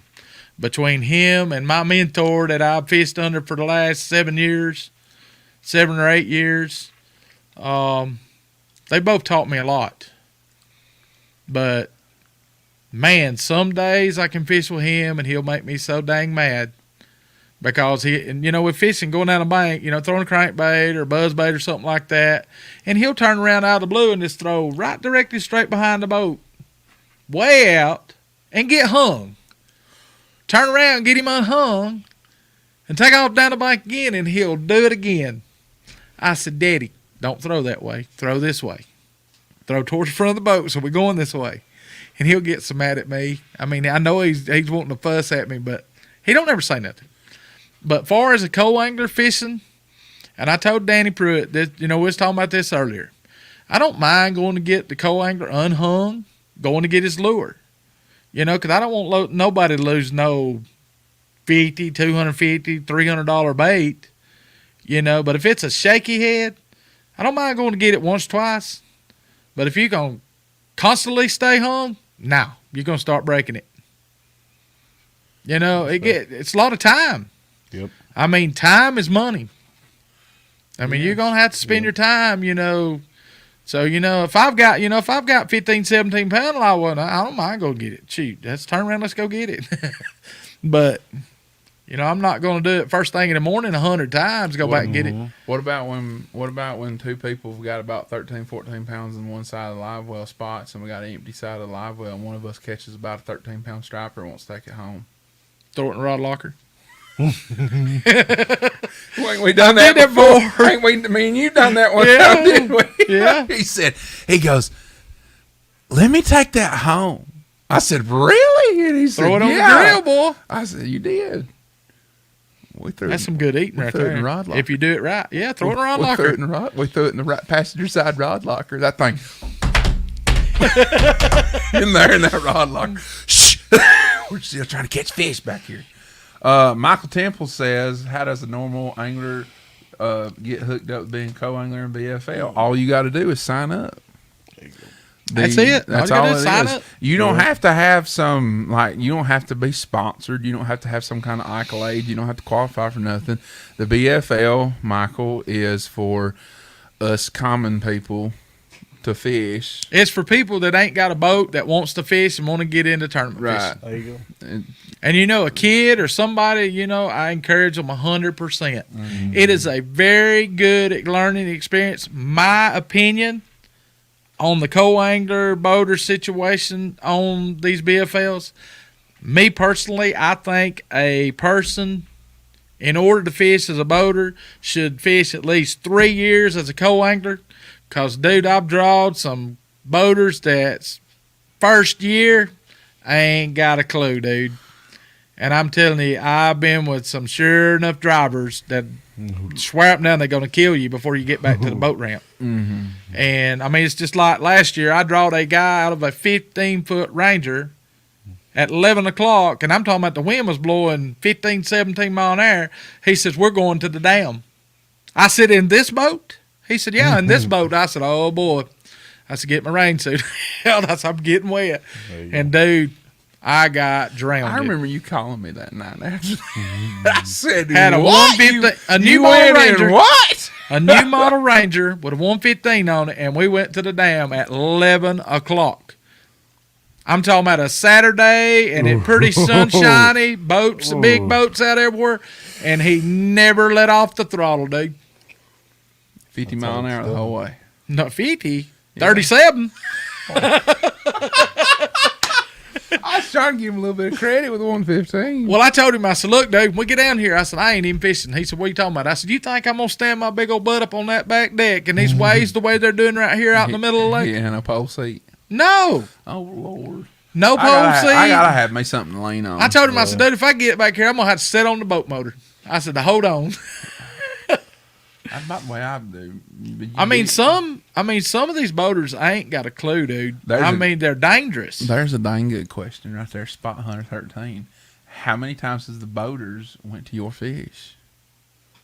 Paul, come run this thing for a minute. I gotta go to the bathroom. Okay. You mean, are you Yeah. Okay. Are you asking if they've ever went to my fish? You know, my boaters take me to where I want to go, of course. 99% of them on Lanier will take me to where I want to go. You know, half of them will do it on several other lakes, you know, because I know a little bit about other lakes too. But I drew a guy, an ex-Florida State Patrol, Dariant Beavers. He's a black guy. He's a super nice guy. You know, he was great to me all day. You know, I told him, I said, look, dude, he asked me on Friday night at the meeting, he said, man, do you know anything about this lake? And I told him, I said, dude, I ain't got a clue. Which he had his co-angler link there, and I knowed the co-angler, and I told him, I said, dude, I ain't telling you nothing tonight. You forget it. And, you know, I told him, you know, I met him the next morning, and I told him, he said, do you got any idea where we need to go? I said, let me tell you something. We both can have 15 pounds if you listen to me. He said, you serious? And I said, yeah, I got 15 pounds. No problem. And he said, well, we going where you want to go. And I told him, I said, I want you to pull right straight across right there when we leave.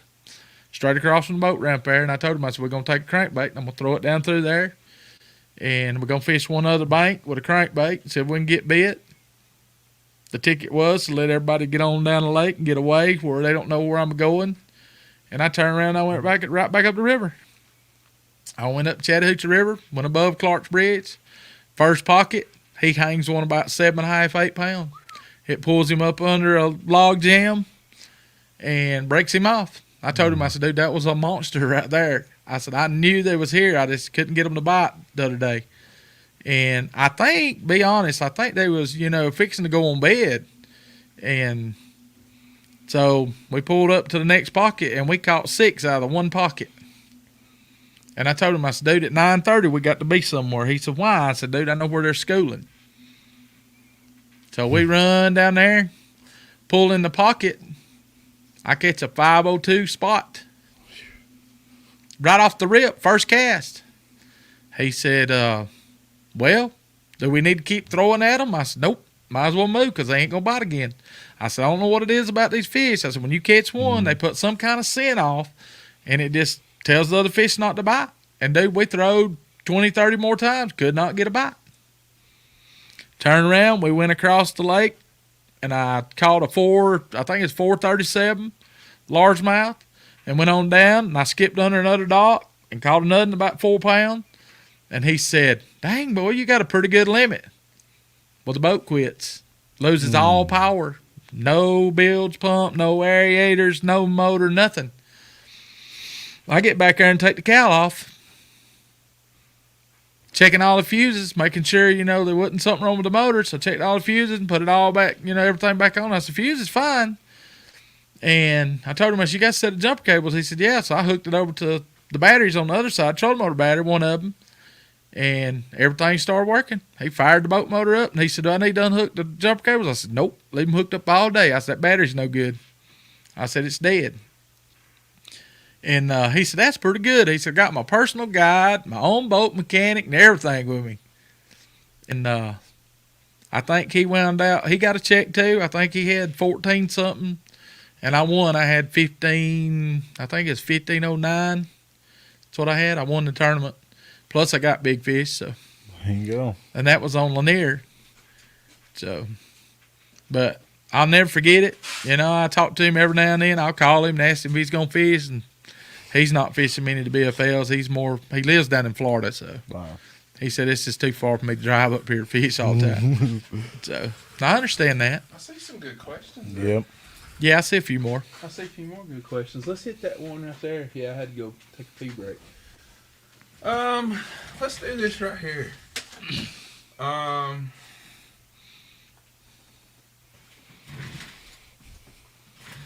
What are the best baits for co-angler? We kind of already went over that a little bit. I'd throw a shaky head. By the way, this is what's not being made anymore by Yamamoto. Oh, swim sinker. Mm-hmm. Mistake. What do you mean a mistake? They're not making them no more. That's a cool little bait. I know a guy. Positive mental attitude. You know a guy. I know a guy. You know a guy? I know a guy. I don't know He's him. gonna be making him. He's making me some. He's somewhere right now though, but you know that's what it is. Hey, positive. He's gonna have to get home vacation. Positive man. Yeah, he needs to get back. I need him. Positive mental attitude right here. How much money should co-anglers give their boater? How much money? That's a good question. That's really kind of a broad answer. Well, wouldn't you say? It doesn't matter. I've always, ever since I've been fishing as a co-angler, I at least, depends on how far we go, how big a boat we in, how much gas. Basically what you want to do is pretty well half the gas what you think he spent through the day. Gas is expensive right now. Super expensive. And I wouldn't, my boaters would at least get $40 or more. Mm-hmm. And I've always gave my boaters anywhere from $40 to $50. Yeah. No matter. I stay at 50. I've only fished 2 times with other people, and every time it's just been 50. If you think about it as a co-angler, if it wasn't for that boater fishing, you wouldn't be fishing. Mm-hmm. That's my thoughts on the whole situation. So it's going to cost you either way to get there. Most of you boaters will tell you, no, I don't want to, don't want no money. I got a buddy, Dave Millsap. He won't take no money from you. Mm-mm. David will not take no money from you. So, and he's a super nice guy too, and he's jam up to fish with and practice with. So He lets the information hang out. You fish with him. There you go. yeah, he's helped me out quite a bit. I'd say so. I can't complain at all. I'd say so. Let's see. I got a high school April tournament 9th. on Lanier on April 9th. That's the Bass Nation tournament. I'll be there too. I'll be there. Well, tell us what you're Don't gonna give be him doing. too much about. I'm kidding. What you gonna be doing? I know what I'll be doing. That depends, though. I know exactly what. Yeah. I know exactly what I'd be doing. I'll be catching the. Wow. Who's your captain? Catching fish. My dad. He's Shout out Mr. Beasley. Mr. Beasley. Mystery. You got the Oh, Phoenix man. yet? No, they're 5 months out. I know. Let's see here. It says, I tipped 34. well, what would you do on April 9th? Or do you want me to say You it? celebrate my birthday. Is that Paul's birthday? It is. Oh man. Well, I know I ain't going to be fishing that day. We're going to I'll be tell Dave and Buster's. all the high school people to go to Dave your and dock. Buster's. Me and Paul bet Dave and Buster's celebrating Paul's birthday. Cheers to April Paul. 9th. Come on down. Come hang out with us. April 9th. Depends on what the water temperature is. Kitchen mat. That's what I'm saying. I'm waiting until I get there. How about I say what I would do? I know exactly what I do. How about I say what I would do? Okay, go ahead. I told spinnerbait and methylate trick worm all day. Yeah. That's all I I'm try. trying to catch them all large man. That's all I throw all day. Would you? Because I got a tournament that day anyway, and that's probably why I'm gonna be doing. You have a that tournament day. Yeah, that day? you got one. Yeah, Oh, East Hall. man. Classic. Is it the classic? Tell you Oh, what. that's Bass Nation. You're gonna have like probably Listen, at least 100. Not up where I'm I'll gonna be. give you that word of it. I'll give you a word of advice. You might be throwing that methylate worm. You better have Bronson cocks in the back of the boat with some kind of jig or shaky head on. Because when you miss that on that methylate, you better tell them to throw it right back there. Ain't no doubt. But you know me, I'm stubborn and hard-headed, Teamwork makes the dream work, baby. That's right. and I can't always get Bronson Cox to do what I tell him to do either. I say, throw right there. He said, where? Right there. I love you, Bronson, if you're still watching. Spot He's done Hunter fell said I asleep. drew David years ago. Let's see here. LJ Beasley. That did work last year. I forgot. It did work last year. That was the insinuation That's where there that LJ's bees. That's Oh, where I know that. it That's worked. where that 18 pounds come from, and we beat y'all in Claremont Club that month. I know Jack had was one. I know had you caught him. How? That's what we was doing. That's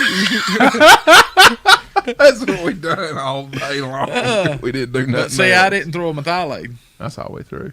I threw a bubble gum. We threw methylate. 99% of you people was throwing a We threw methylate. We threw all day long. I like a bubble gum. It got to the point that day where Bronson, we were basically going back in the pocket, though, because I wasn't missing them that day. It was just one of them days where the stars aligned, and I just wasn't missing them. He basically, we went to the back of all these little pockets and stuff, and he basically got up, grabbed the net, and sat down on the back. You can ask him. He ain't going to tell you that. He's still held on the there. net. He held the net. Would you not offer to It give worked them last year. Would you not offer to give them their entry fee back for them being the boat supplier? Absolutely not. They have paid to fish. You know No, what I'm saying? I wouldn't give it back. Especially in the They have BFL, what is paid that? to $500? fish. No, it ain't 500. I thought it was $500. What is BFL this year? Is it 175 No way, this year? It's $100 to entry fee, $75 free member. Mm-hmm. I paid mine today, so Wasn't I think I went. and my link's gonna pay his You tomorrow. must have fished something different. $300 is. I didn't know. I've never fished a BFL. I'm going to. Any linear BFL, I think I'll be a boater, and everything else I'll try to be Cohen. $200 Oh, there you go. $200 what? entry fee. Yeah, That's that's what not- a boater is. That's not bad at all, man. And Yeah. the co-angler's $100, $100. Yeah. Boaters 200, co-anglers I 100. thought boater was a lot more. Man. Throwing them frozen NVTs. Large mouse. Yeah. Are you focusing on large mouse? Yeah, the large mouse. It's When? pretty. Who's this? Michael Temples. Or no, this is Joe. Large. Yeah, that's Joe. His name, we just call him Joe. He won't give us his real name. You We think don't know we're gonna who meet he is. Joe at Noe? I don't know if we'll. No. Joe, we're going to meet you at Noe so we know who you really are. Like, so, real quick backstory here. Largemouth. No, Nah, I don't like largemouth. listen, real quick story. Real quick. We've been trying to get him to tell us his Shut up, name. LJ. And he won't tell us his name. And Joe Dirt. we just call him Joe. Just Joe kidding, Dirt. Joe Dirt. You throw this as much as you want. Yeah. Joe Dirt. Joe Dirt. Yeah, Frozen Oh, Lord. H2O. Have you seen that one? No, what? His LJ's jerk shad in the Frozen H2O color. Uh-uh. I'll show them to you. Yeah. LJ, that's the same time of year I went with LJ. I don't get the benefits of all that, LJ. It's- They don't nobody help me out with nothing like that. It's like a disco green without the green. Like a milk killer. I still heard that. Everybody still heard Everybody. I was being funny. Like, laugh, everybody. I'm No. trying to be secretive, and I'm not. It was sarcasm. Let's see here. Because we ain't got but about 30 minutes left to go. We want to try to get as many questions in as we can to try to help some people along the way. I know exactly. Always, Ask if you the question, Beasley. if What you're out question? I'll tell you the most critical thing that I did, and I did this up at Lake Kiwi. If you ever go out of town as a co-angler, make sure you carry extra clothes. Make sure the weather don't mean nothing, dude. It can change in a split second. I went and fished Kiwi, which I won with 17. I think it's 1706. And let me tell you, I froze my tail off. On a crappy jig. No. We don't even want to get on that that issue either. But just always remember, take extra clothes. I don't care where you at, what part of, I mean, if you're in Florida, take extra clothes.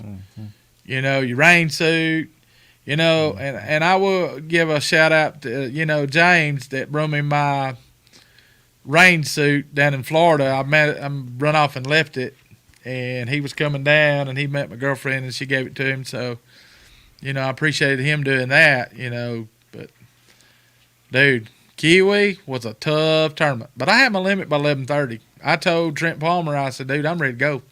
He said, I guess you are. I said, well, I mean, dude, I'm freezing to death. I mean, 4 inches of snow, and I've got a T-shirt and a pair of blue jeans on with tennis shoes on, and it freaking 4 inches of snow, and I'm freezing to death. No. I said, no, dude, I'm ready to go. But I kept chunking and whining all day, which I lost another one that I should have had. So, Look at Kevin over here. Kevin, you need to go to bed. Kevin needs to go to bed with his wife. I bet he's got that TV set up where it says "Welcome lip sticker" to wherever they're. This fool. They ain't like that. He's what? About the floating fly? Yeah. Nah. You think I've ever told that? Nah. God, no. Why? Why throw it when you got something better? Ooh. There you go. Dude, if it takes me sitting down crappie fishing to catch a bass with a float on it, I'm going to be sitting on the bank with a box of worms. It ain't going to have no fly on the bottom. We have worms at Fish North, Georgia, by the way. Just let that out there. And we also got a lot of new stuff in stock, by the way, at Fish North, Georgia. A little bit. I seen a little bit that I like. Seen a little bit. You didn't see it all? No, they got a bunch of boxes, so they'll be having it out tomorrow. Probably. I hope so. Michael Temple's, Mr. Lipsticker himself, he's making swim Senkos. He's got them. You might have to get in touch with him. What size brand and color spinnerbait do you throw? Homemade. I don't throw nothing under 3/4. He's a Tim Hancock. Dude, No, my he 3/4 is dudes. No, you ain't Tim Hancock. My, You don't throw ounce and 3/4 spinnerbaits. I got an ounce and a half.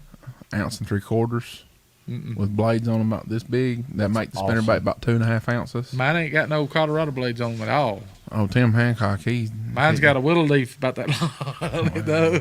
They don't know about Y'all that. would get along. They don't know about that good. Dude, I love my spinnerbaits. Y'all would get along. They don't know about That big you willow follow leaves. tournament, the one I won at you follow, I caught it on an ounce and a half white spinnerbait. There you go. And the guy, if he'd have sat there another second out, I caught my 5th fish. I didn't have 4 fish and still won. I thought, dang, dude, I'm going to get the crap beat out. Yeah, that right This there. right here. Yeah. This one says champion Bulldog Division Lake Eufaula 2016. Yep. There you go. I won my share. I can't complain a bit, if I don't win another one. I won my share, and I'm proud to be moving up as a boater. But like I said, I think you're gonna do fine. I think that me personally, my opinion, I think the Cohen, before they fish as a boater, they need to fish the Cohen for at least 3 years. It's a lot of learning experience, dude. You fish with all these other people that does other things. Mm-hmm. Most of them won't tell you nothing, but dude, I'm eyeballing on everything. I don't miss nothing. Yeah.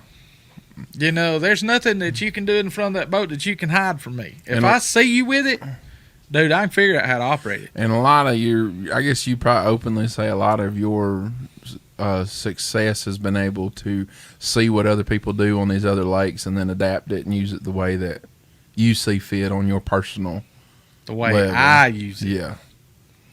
Because all it takes is someone throwing you a bone here and there.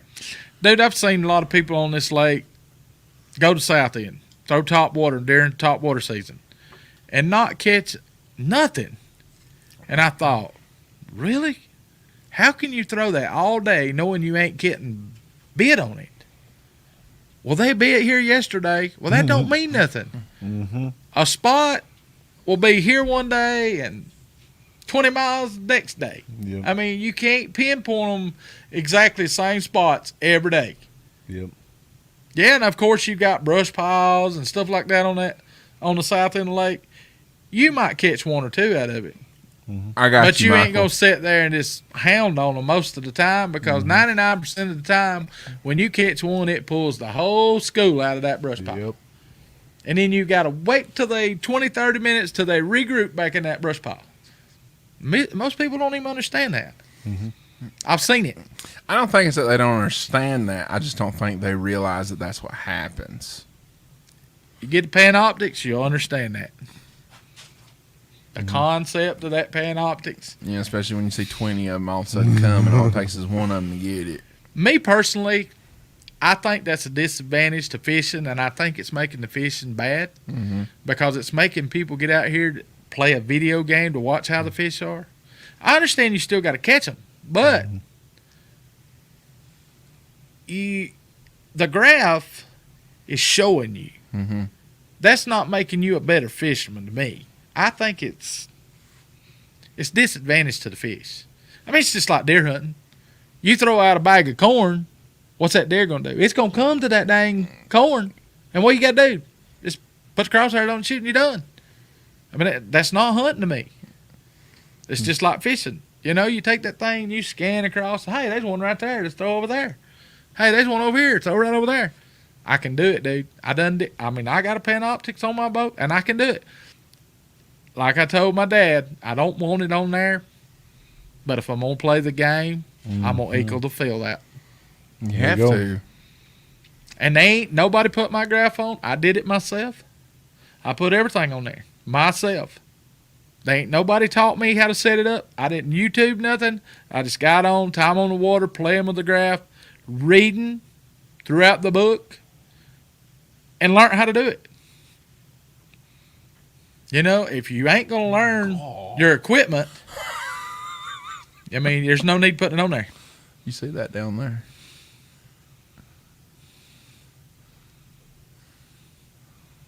Well, you talking to another one that likes that too. Trust me, I can catch them on that bad boy too.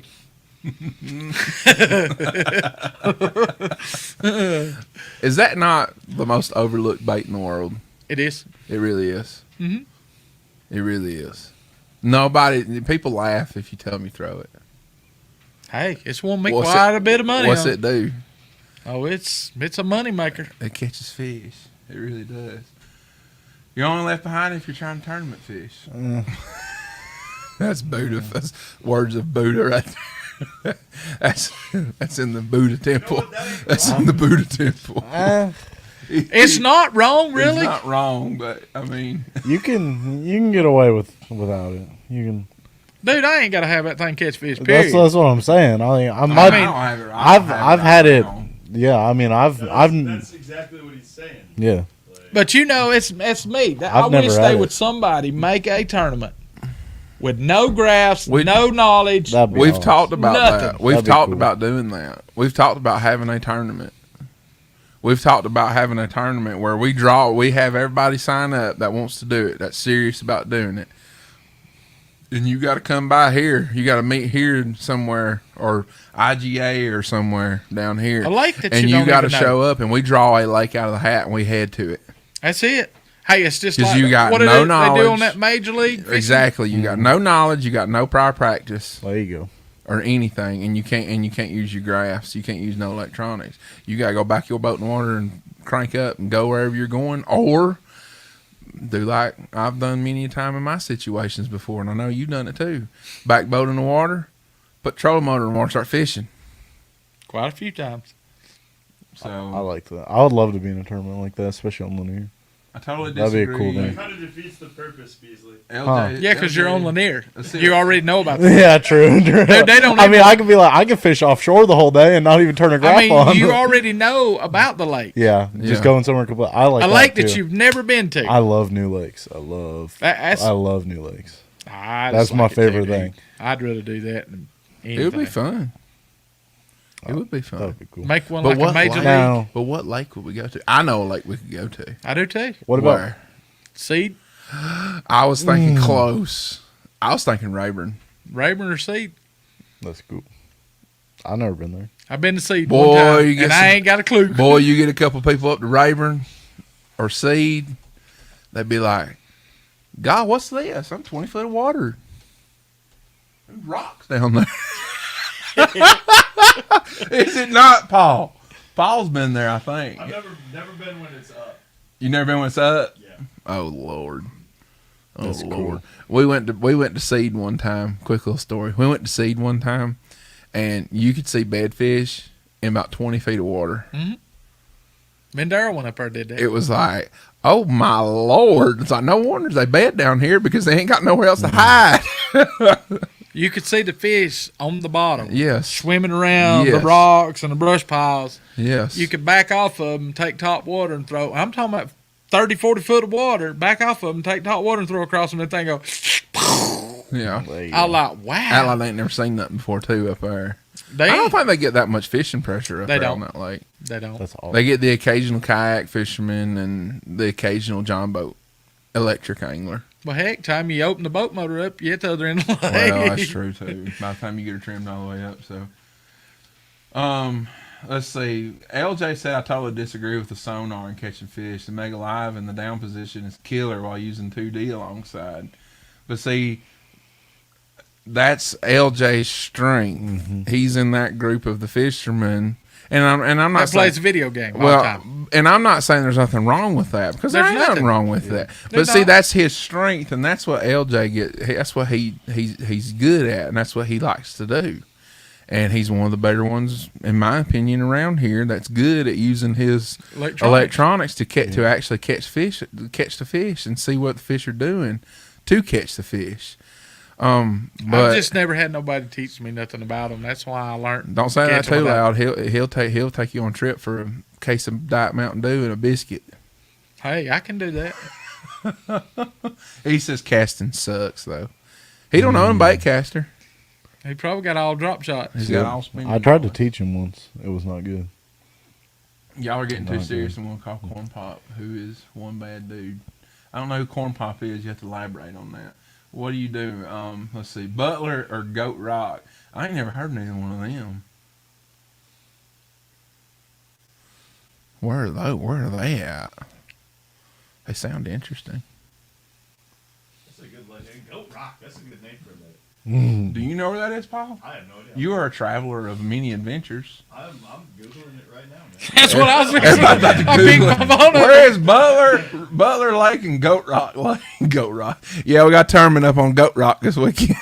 That just sounds good. That just sounds good. Oh, Goat Rock Lake. Goat Rock Lake. I bet it's in Tennessee. It sounds like a Tennessee lake, like just over the border. I'm gonna say North Carolina. You gonna say North Carolina? I like to It's guess in it. Georgia. It's in Georgia. That's Google says. Google says it's in Georgia. Oh, Wisconsin. Harris County. There's on the one in Hooch. there. Butler Lake's in Wisconsin. There's one in Okay. New He said- York. It's He said Goat Rock's in Harris County on the Hooch below West Point. That's why I ain't never heard it's of right it. below Harding. Oh yeah. I know where it's at. I got a buddy that lives down there. I bet that That's lake's full cool. of grass. It's got some big old largemouth in it. I bet. I love that area. Largemouth, dudes. If it's full of grass, I'd go down there and catch some. Let's see here. No, down below West Point. Yeah, I love my Panopsis, but some days you just need to beat the water out of the lake. That's what I'm saying. Once I got Panoptics, I realized how much it can hurt people. I mean, it can really hurt you. I said this already once. I think I said this in that little one-on-one attempt that I had the other week ago.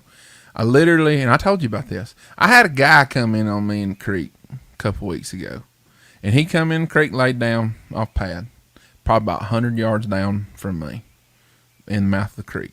Put his trolling motor in the water, stood there, watched him sitting there moving the head on his Ultra-X, and then took off. No. And started zigzagging across the middle of the creek like this.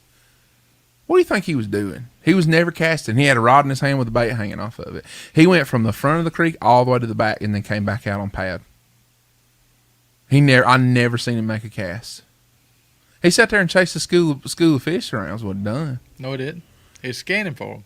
Oh, he He's was looking for bait, more than likely. he was going down the bank. He would go down the bank like this for a Was little he in bit. there where you caught the 3-pounder? Huh? Was he in there where you caught the 3-pounder? No. This Okay. was last month. Oh, okay. This was last month that I seen him.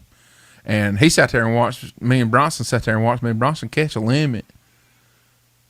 But he just kept on going. He said, "Y'all catching him over there?" I said, "We're just catching 2-pounders, but whatever. We were fun fishing." And He but might have been just- looking for he just- strappers. He just kept on going, dude. He had to have been chasing a school of fish because it was just so, like he was going down the bank like this, and then all of a sudden he was cutting over here, and then he was going like this, and then he would turn and go this way. He had to have been chasing a school of fish. Well, the thing is, you also have to be. I mean, 100 feet is about when you start getting to like the limits of Right. where you can really see those fish well and keep them in your range. And at that point, the fish know you're there. I mean, 100 feet, that's a good cast. But see, this is my argument with it. Michael Temple says scanning. Here's my argument. If you're going to be scanning, why are you sitting there holding a rod, sitting there holding it with the bait hanging off the end and this much line hanging off of it? That would be like you bed bed fishing and you got a tournament coming up the next day and a boat pulls in on you and you're sitting here with a rod in your hand, you're going around the pocket and you're just looking for bed fish with a rod in your hand, not even throwing. Hello, come on, dude. What are you doing? You looking. Yeah. It don't take a dummy to realize what you're doing. I ain't going to be showing nobody that. I don't, Yeah. dude. I'm chunking and whining when I'm looking, too. I don't just sit there and do it. You catch that 4-pounder when you're just looking around. It's like, okay, no, helps the bag. Well, my only thing with that is I know that creek like the back of my hand. I can navigate that creek with my eyes closed. And he went all the way about 10 foot of water where there ain't no timber. And then he turned right around. Mm-hmm. And then he picked up his trolling motor. And then he came back out the mouth of the creek. Man, You know there's somebody did that the other day down there where you went and caught that one? Really? Come in, scan. You seen them? They were sitting there.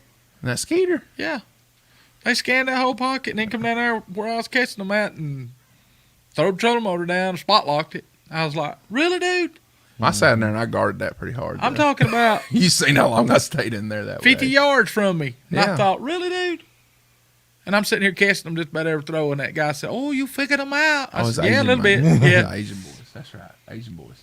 What we doing here? We got about 10 minutes left. Let's see here. Beasley, do you got any other questions in reference to co-angler? The co-angler? You're gonna be one. Yeah, you can be one. I'll be one a little bit. I'm hopefully going to be doing some boaters too. But In the BFL? yeah, I'm linear definitely. I don't think I could. You going to do boater in the BFL?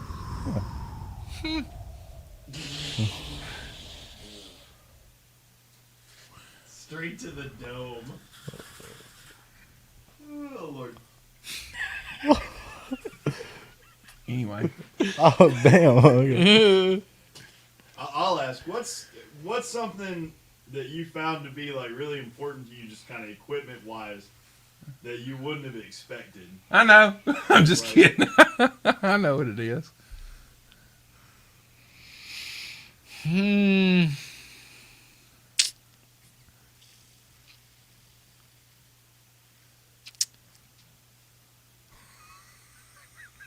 Well, I'll tell you something I take that most people don't take, That'll do. and that's a motorcycle helmet.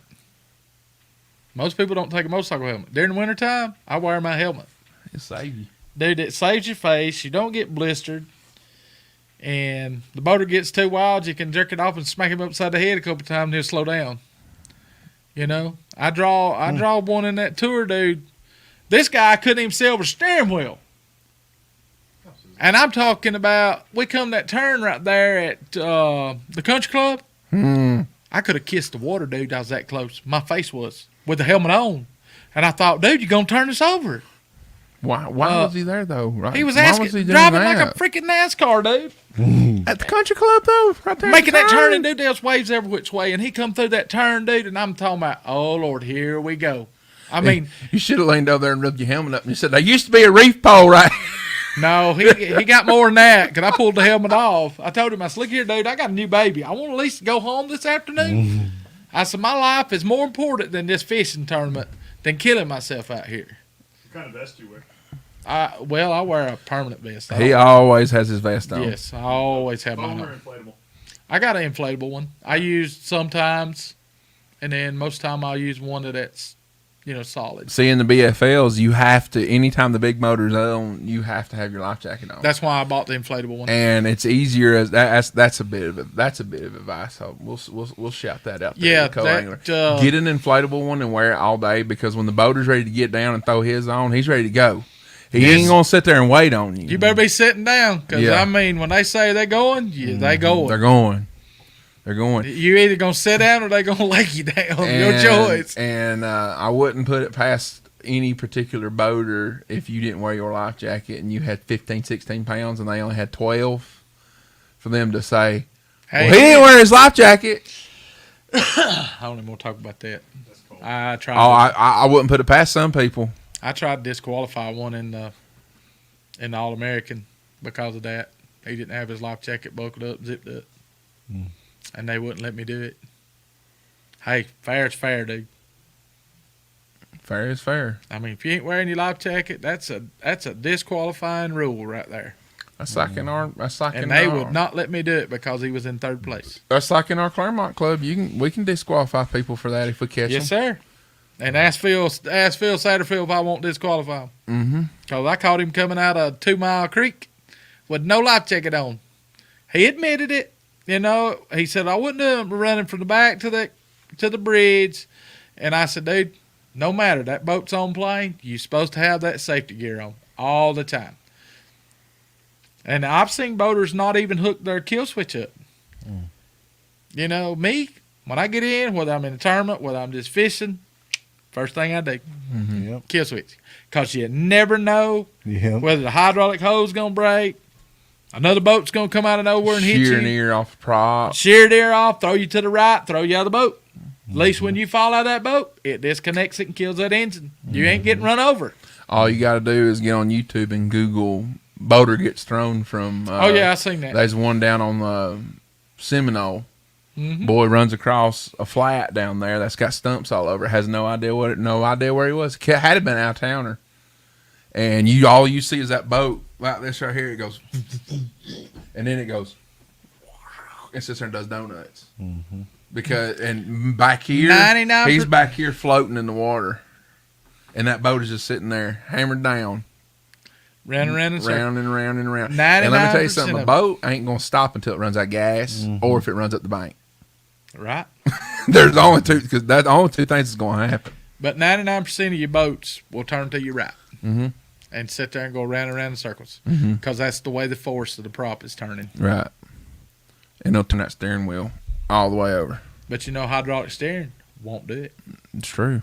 It'll go straight. They'll keep going. The way you got it pointed, the way it'll go. You're right. Because, I mean, it's just like, you know, when you turn it loose going down the lake, trimmed up, full throttle going, I turn mine loose sometimes and I'll be drinking a drink or something like that. But That is really, really true, Beasley. You need to take that in, too. There's more to being a boater in the BFL than there is just going fishing. yes. Dude, it's a lot more learning experience as a co-angler. Put it to you like this. This is a bad scenario, but I just put it to you like this. Harold, I don't know if he's experienced this or not. He's probably heard some people's experience like that. You're the boater. You've got your 5 fish limit in your side of the box. Co-angler's got their 5 fish limit inside of the boat, their side of the box. Recirc pump quits. What do you do? What would I do? No, I'm just saying recirc pump quits, and you ain't got nothing. You ain't got another fuse or anything like that to maybe fix it. You ain't got a spare pump. Well, if recirc pump quits and you sitting there and you ain't got no parts to fix it, Yeah, it don't matter if you got them or not. When you pull that recirc pump out, that thing will fill up with water quick. that's true. But what I'm getting at is, as for an example of that, you responsible as the boater for the co-angler's fish too. Mm-hmm. Co-angler and the boater. You're responsible for both I of like them. to know who Facebook user is. Who? Me? Yeah. He's made a couple. He or she has made a couple comments tonight about you. They must know you good. I wonder if it's Hey, Brian I'm or like JJ the Steve. boss. I'm out to say anything. I ain't seen. I wonder if it's Brian or Hey, Steve. I'll be fishing. I fish every weekend. It could be Timothy. No, Think it's Brian. I can just about tell you who it is. Brian, Steve, Troy. Probably in another club that I know of that won't let me in. Oh, I got you. We just have a couple They're minutes. afraid. They're afraid I'm gonna take all their money all year. Oh Lord, Harold's took a lot of my money. I got you a couple times last year though. Yeah. It was pretty fun. Yeah, It was pretty fun. you ain't asking, Listen, you ain't asking no questions. we ain't got but a couple. All right, what's the best thing that you can do as a co-angler? Smartest Yeah. thing you can do as a co-angler? Smartest thing.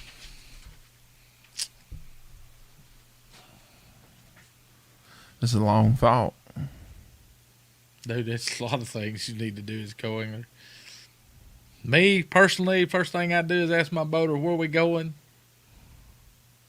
We fishing deep, shallow, whatever. Next thing I do is I go back, what he told me, and I would focus on what my knowledge is of fishing like that and what techniques I would use. But 99.9% of the time, when I caught my first 5, I was throwing shakehead. And that's what I would focus on first thing. My 5, that's points. Every fish you catch is points. And that's what Dave Millsap told me. He said, anytime you catch a fish, that's points. Because it moves you further up the ladder. He said, don't worry about winning. Don't worry about, catching big fish. You're not going to win every one of them. Exactly what he told me. He said, but you'll get to where, dude, they'll dread seeing you come. And I've got to that point. They hated when I come. Because I've had several of the co-anglers. When you ever go switch the boater side? And I've had boaters ask me the same thing. When you going to boater side? Matter of fact, I talked to a guy the other day. I'm not going to mention no names. He asked me, he said, what made you decide to go to the boater this year? I said, well, I've got my health issues straightened out pretty good now. And I said, I think I can hang with the rest of y'all boys. He said, I think you're going to be a solid dang boater, dude. He said, the way you fish on the back of the boat, knowing the knowledge that you got, he said, dude, you ought to be bad on the front of the boat. And I said, well, I can catch them. I said, I'm not the best in the world. I said, but I can hold my own. So, you just got to put your time in. You got to really, sit down and focus. Most people get on a boat and they want to talk the whole time. I don't get on a boat and talk. I'll say, hey, and if he wants to talk a few minutes, we'll talk. But I'm focused. When I get on that boat, it's all about the fishing. I'm not one of these, I bullcrap with a bunch of them. All of them. Every one of them I fish with, I bullcrap with them. But yet, I'm still focused. I never leave my eyes off my fishing line, regardless. So that's the thing you got to learn. You got to pay attention. I had a boater that I fished with over at Mitchell. 19-year-old kid. I told Dave Millsap, I said, this is going to be the worst experience I've ever had in my entire life with a kid. This kid took off wide open up the river. I thought, oh, my God. And that's the first time I ever been on Mitchell. Never been on Mitchell. But the day before with me and David, dude, I called him. And David said, Harold, quit. They was in the transition of starting to bed. And they was very close to bed. But it got muddy overnight. And I told David, I said, dude, them fish is going to be glued right against the bank. I said, you're going to have to hit the bank to catch one. He said, you think so? I said, yeah. I got third place. Had $16.94. First place was second place was $16.95. First place was $16.96. All three of us right there together. I said, he drank a little more water out of mine than he did the other two. That's what I was thinking. But it's fishing. But the little kid, I could have won the tournament. I seen about a 7.5, 8 pounder. Laying on bed. Laying right up against the bank. Looked like a big old stovepipe laying up there. I thought, oh my Lord. He told me, he said, it's not fair. I said, what do you mean it's not fair? He said, well, if I take you back and let you catch it, it's not fair to me. If I go catch it, it's not fair to you because you spotted it. I'll tell you, for 50 yards down the bank, I kept throwing at that fish. And I missed it twice. He went right by it and didn't even see it. But he would not let me catch it. He wouldn't catch it. He said, because it's not fair. He said, we ain't got time. I said, do 3 casts and I'll catch it. I said, just take me over there close to it. 3 casts. I just kept throwing at it. It picked it up twice, and I missed it both times. I think it was getting it by the tail. But Lord help us. I know, that's what I said, dude. You got beat by 3 flipping ounces, too. David said, that's pretty good to be the first time on that lake. I don't even know where that is. Mitchell, it's in Alabama. Oh, okay. It's the Bama division. I got you. They haven't won this year on Mitchell, but guess what? There's one here on Lanier. Well, yeah. So you got to pick your poison. I'm just about tempted to go to Mitchell, dude. I like Mitchell. Let's see. Smartest move as a co is be versatile and be ready. That's very true. Keep it simple and stay wet. That's pretty much what you just said. That's it. You ought to fish a team tournament with this guy. It's Gotta know who he is first. It's pretty fun. It's pretty fun. Guys, we really appreciate y'all watching. Had good viewership tonight. I hope Harold's dropped a lot of knowledge. I just really wanted him just kind of talk and stuff, and I think he did that to very, very well.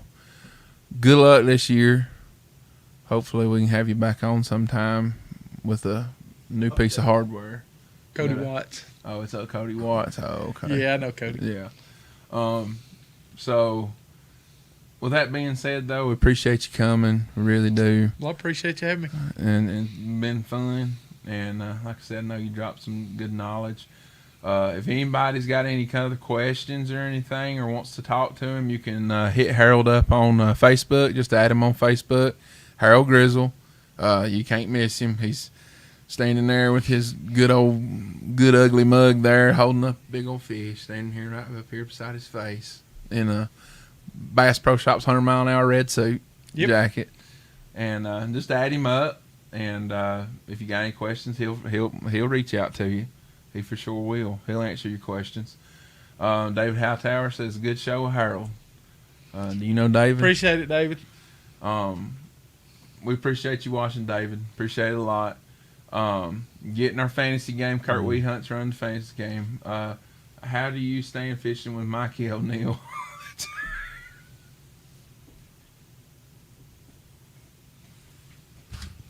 I'm not answering that question.